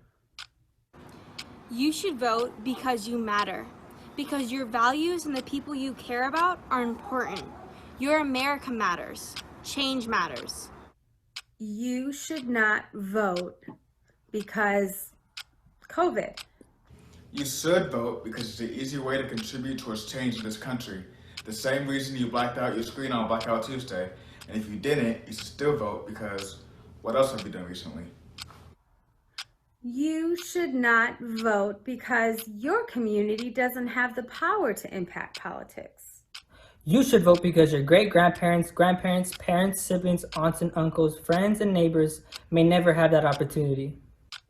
You should not vote because voting is rigged anyway. You should vote to uplift democracy, make a mockery of hypocrisy, have no oligopolies or monopolies in our bureaucracy. You should vote because we, the people, are not always treated equal. You should not vote because you don't have time to stand in lines. You should vote on someone that's going to represent you and lead you, not mislead you. You should vote because we need to stop bodies on school campuses, so when we kiss our children off to school, it won't be the last. You should vote because they expect you to be too afraid to do it, too ignorant, too angry with an overcomplicated system to ever feel powerful enough to change it. You should vote because it's our right, because it's our responsibility, and we owe it to ourselves to give our future a chance to transform freedom. You should not vote because you should vote. You should vote because she could be shot tomorrow. In the back, in the face, in the head, just because. Clouds shed mournful tears, waiting for us to catch them. Division immerses us, not letting freedom ring. You should vote to protect your most valuable things. Thinking is not enough. Knowing is not enough. We must all act now. Now. Now. Now. Now. You should vote because our seemingly untouchable rights can vanish into thin air. We should have held on to them while they were still alive and marching strong. Millions of downturned faces, now just walking headstone reminders of those rights we used to have. The world cannot go around without you. Your money will be spent. You are the change we are all seeking. We must all act now. Now. Now. Now. Now. Now. We must all act now. Now. Now. We must act now. We must all act now.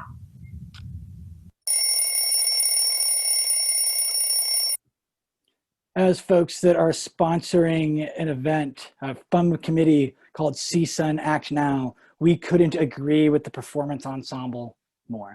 We hope you've enjoyed spending this time with us. We hope to see you not only at our Debate Watch events, but any of our amazing CSUN Act Now events. We'll have programming all across the semester. We had thrown the website in the chat earlier.